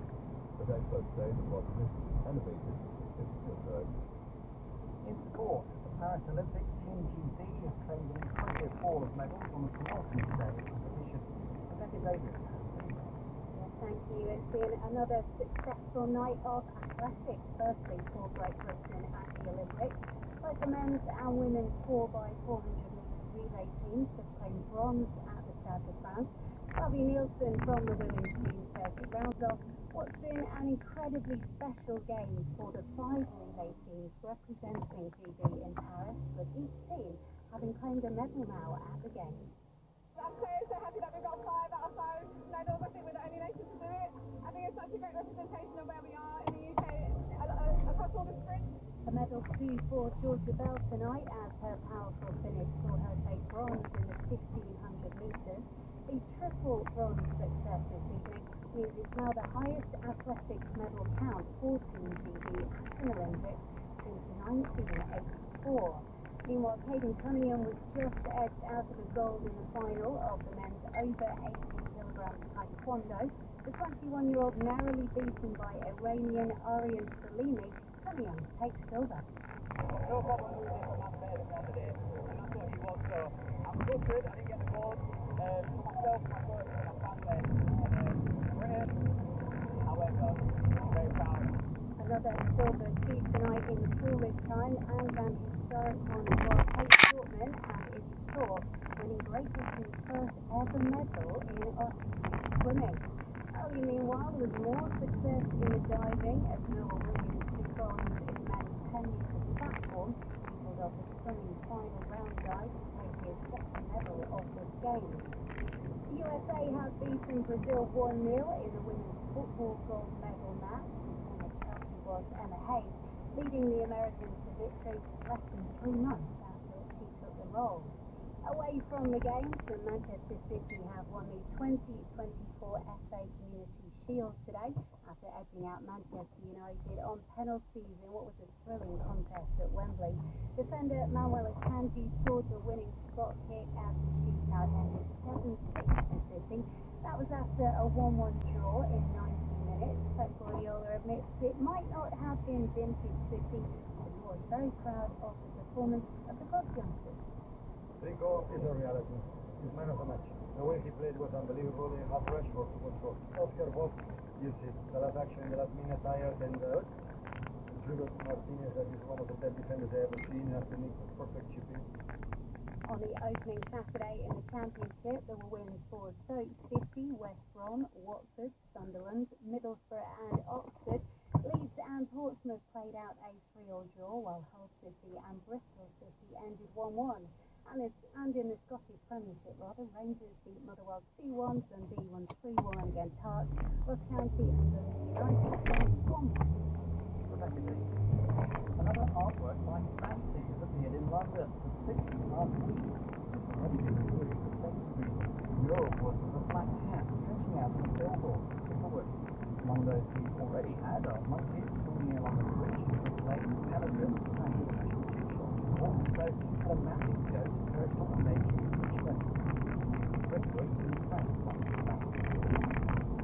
Amazing, he's such a seminal artist. And we saw him pop up on Instagram, so we just rushed out here. It's just been great to see him locally nearby. We just think there are some nice things to share and video, basically. Yeah, we just like the fact they're animals. I live 5 minutes away and it's so nice to see 3 art in Concord. The headlines again. Israel is insisting a school targeted in an airstrike which killed dozens of Palestinians was being used by Hamas. The group has denied the claims. Russian officials say 76,000 people have been moved from their homes because of incursion by Ukrainian troops, which is in its 5th day. Almost 350 people have now been charged in connection with rioting in parts of the UK. Police say they'll track down those who posted messages online inciting violence. And Team GB have won 2 silver and 4 bronze medals on the penultimate day of competition in the Paris Olympics. BBC News. The news was presented by John Hammond. In a moment, Karelian pies and tofu jabber on menu. The food programme goes to Finland. Wherever you look on social media, you just see the culture wars playing out at full volume in language you don't understand. But here on Antisocial, we want you to feel more equipped. Every week, to pick one argument that's raging, and rather than it just being a social media echo chamber, we try and be really balanced. Look at it from loads of different perspectives, you get plenty of evidence, and you get lots of analysis. So by the end of the hour, you really understand what this argument is about. The new series of Antisocial with me, Adam Fleming, starts on Radio 4 at BBC Sounds on Friday, live at midday. Now, what makes Finnish people so happy? And what has food got to do with it? Sheila Dillon is in Finland trying to find out. The food programme.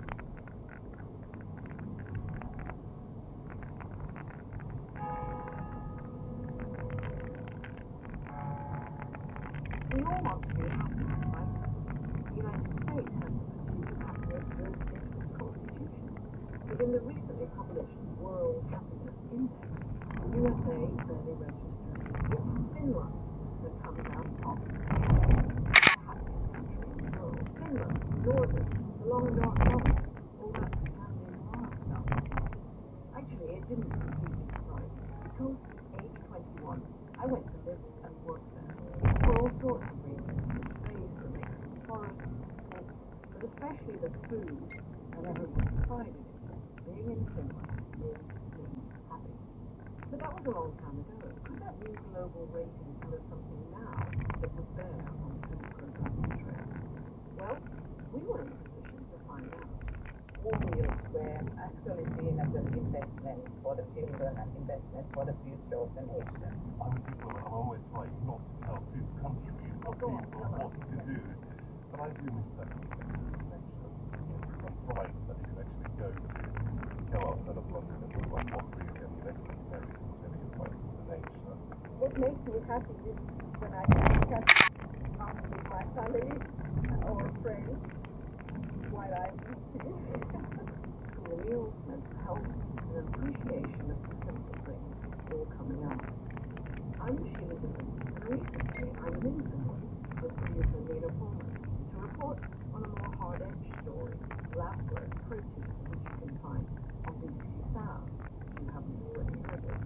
But that gave us the chance to exercise our curiosity about this happiness business and ask, what, if anything, has food got to do with this feeling of national well-being?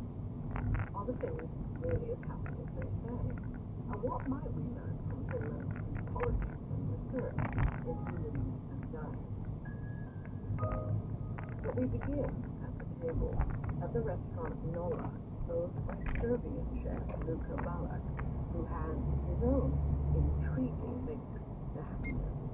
We're going to the restaurant that's run by a chef who's also a happiness hacker.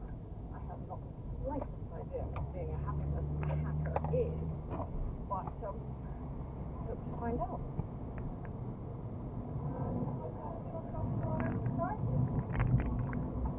Okay, so what's seasonal and local in the world?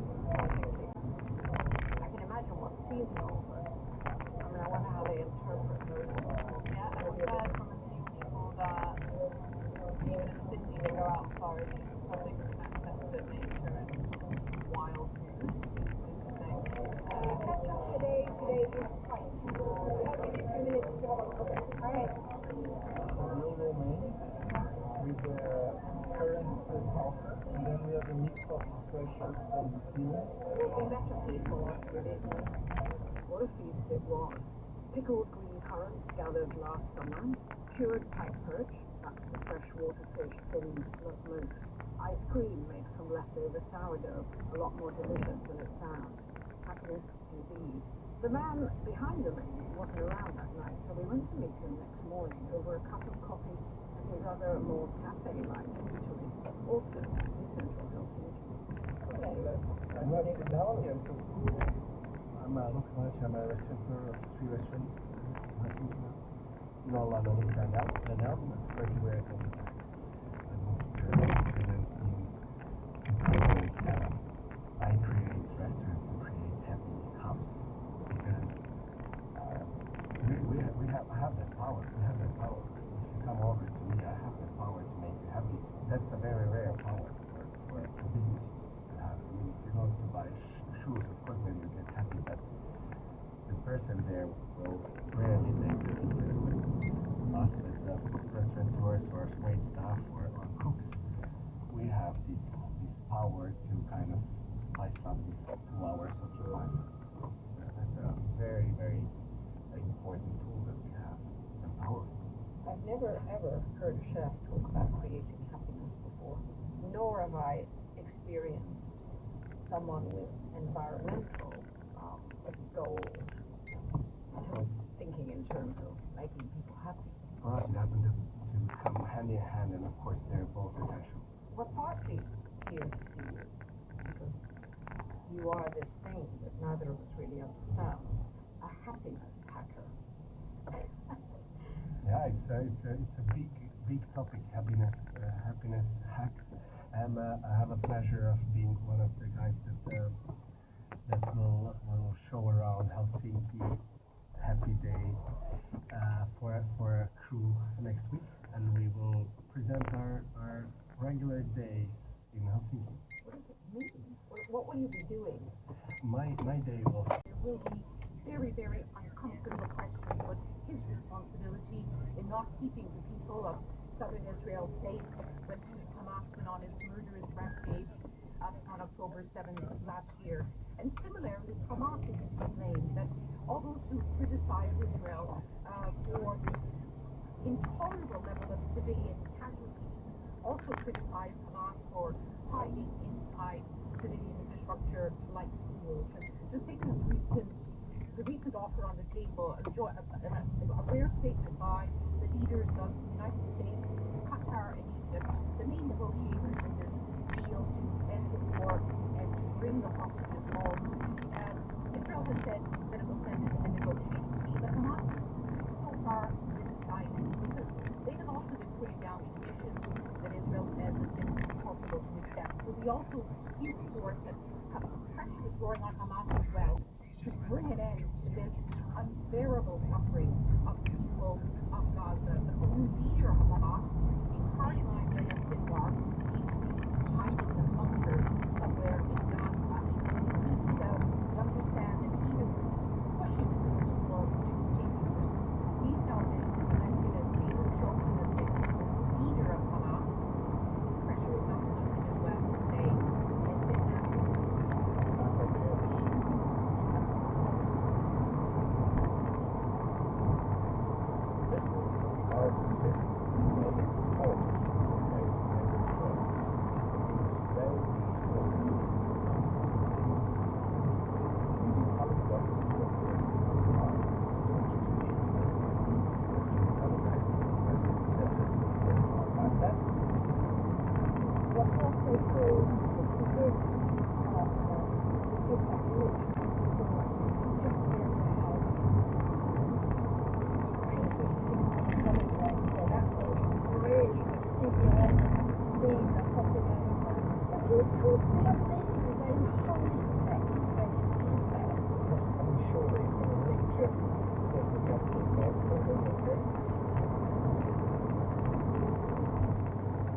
Julie's back on the edge.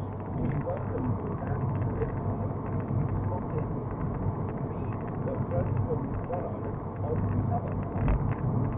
Yeah, really exciting news. It's hot off the press for the RC, and it's been the most fantastic week. So you're hearing this, and we're hearing it on the islands.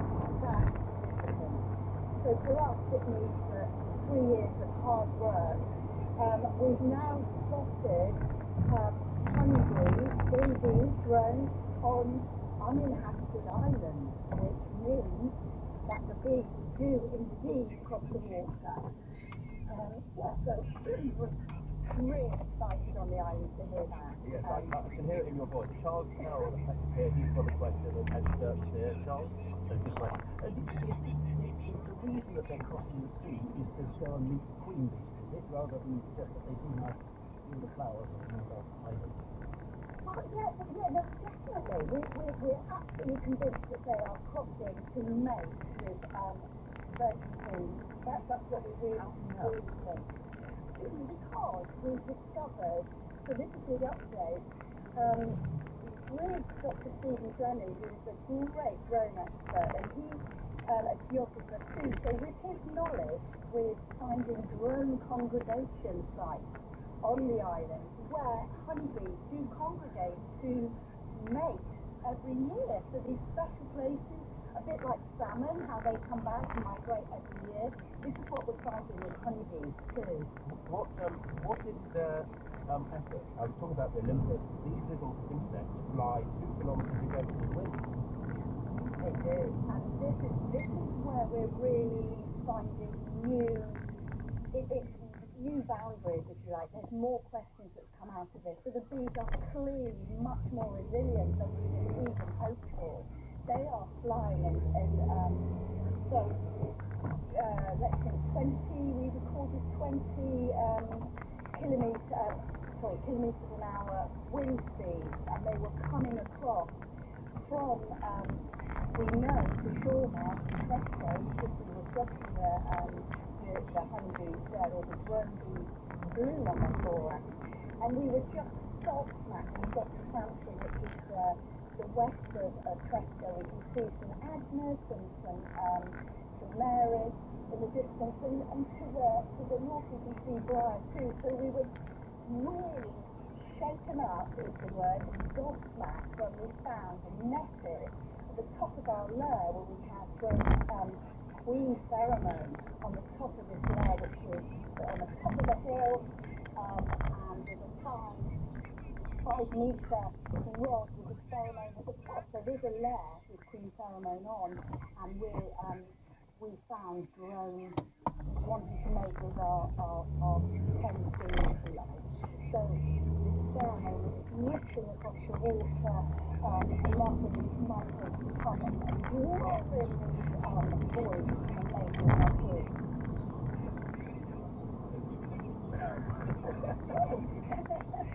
Yeah, it is. It's really big news for us, because it's been 3 years of really hard work, and that's the pollinizer from Plymouth with Matt Elves as well. And we've been doing this, well, we just didn't dare hope that it would work, and it has. So we clearly have proved that, and we've been on uninhabited islands by kayaking. We're doing a bit kind of this year, definitely like we're a bit hardcore. It's been a big adventure, but of course we have to have this incredible fabulous weather where it's perfect conditions in the afternoon, so nice and warm, blue skies, and this is what we're finding. Congratulations. Oh, thank you. It has been when we've cancelled 3 times to get where we need to be. Thank you. And also, you're our listeners, but the fact that you brought this item has gone on longer than you can ever expect is marvelous. And you've made experts fly yourself to 50 islands. Gilly, thank you very much. Congratulations for Game of Thrones. And just for your reference, green Cicaris, orange Cicaris, red Cicaris, blue Briar, purple Cicaris. Ed, how lovely to see you again. What's on the world this weekend? I have an epiphany in Cricklewood. We got to the middle of it, we're just in time to see the latest Banksy releasing Yes.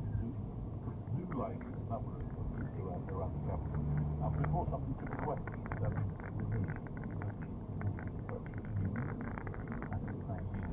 elusive as Banksy himself. I can report that he's been passing the trip.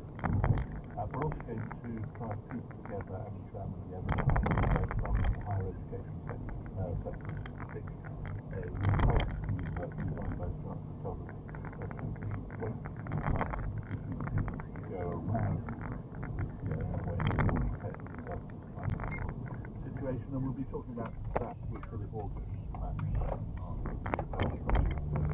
higher education. Thank you very much. Nice to you. And it's Radio 4, Sunday the 11th of August. Hello. This is Broadcasting House, the programme from the Builders here in Charlestown. It's the final day of the Paris Olympics, and Great Britain needs 2 more medals to beat the total of 64 from Tokyo. The organisers have hailed the Games as an incredible success. The Justice Minister, Shabana Mahmood, says even as the days of rioting will have an impact on the courts and prison system for months and years to come.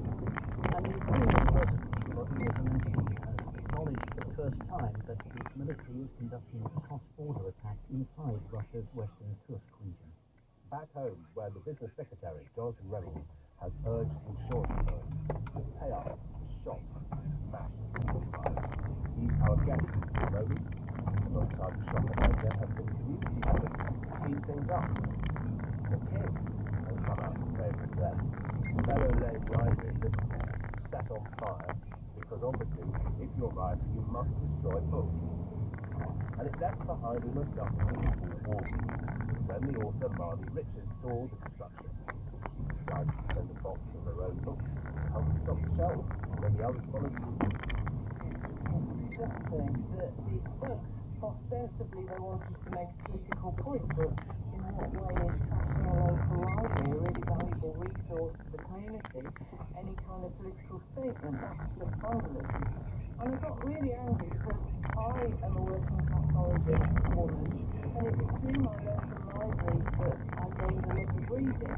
And then I thought, right, I'll put a tweet out and I'll say I'm going to donate my backlist to this fellow book library to help restock it, because obviously there is that kind of pressing need to just put books in the hands of readers. And it's gone viral. And in the first couple of days, I got 150 authors pledging to donate their books. And the following day, I got another 150 books in written. Read them or burn them. That's the question of the last few weeks. The government set to release written reserves of rights is now locking up more books in the Nick and Quick plan. It's the one first rolled out in 2011 by the then Director of Public Prosecutions, Keir Starmer. Jonathan Reynolds is the Secretary of State for Business, who joined me a moment before we came on air, written to the Association of British Insurers, ABI, to urge quick checks, written. All businesses are insured. I want those to stay self-insured. That's why I'm contacting the ABI. Now they are doing everything I would ask them at this stage. I do also want to say, given some of the businesses I've met who've been affected by this, that where a business is not insured or it's underinsured, there are still potentially ways to help them. The right compensation act kicks in, and for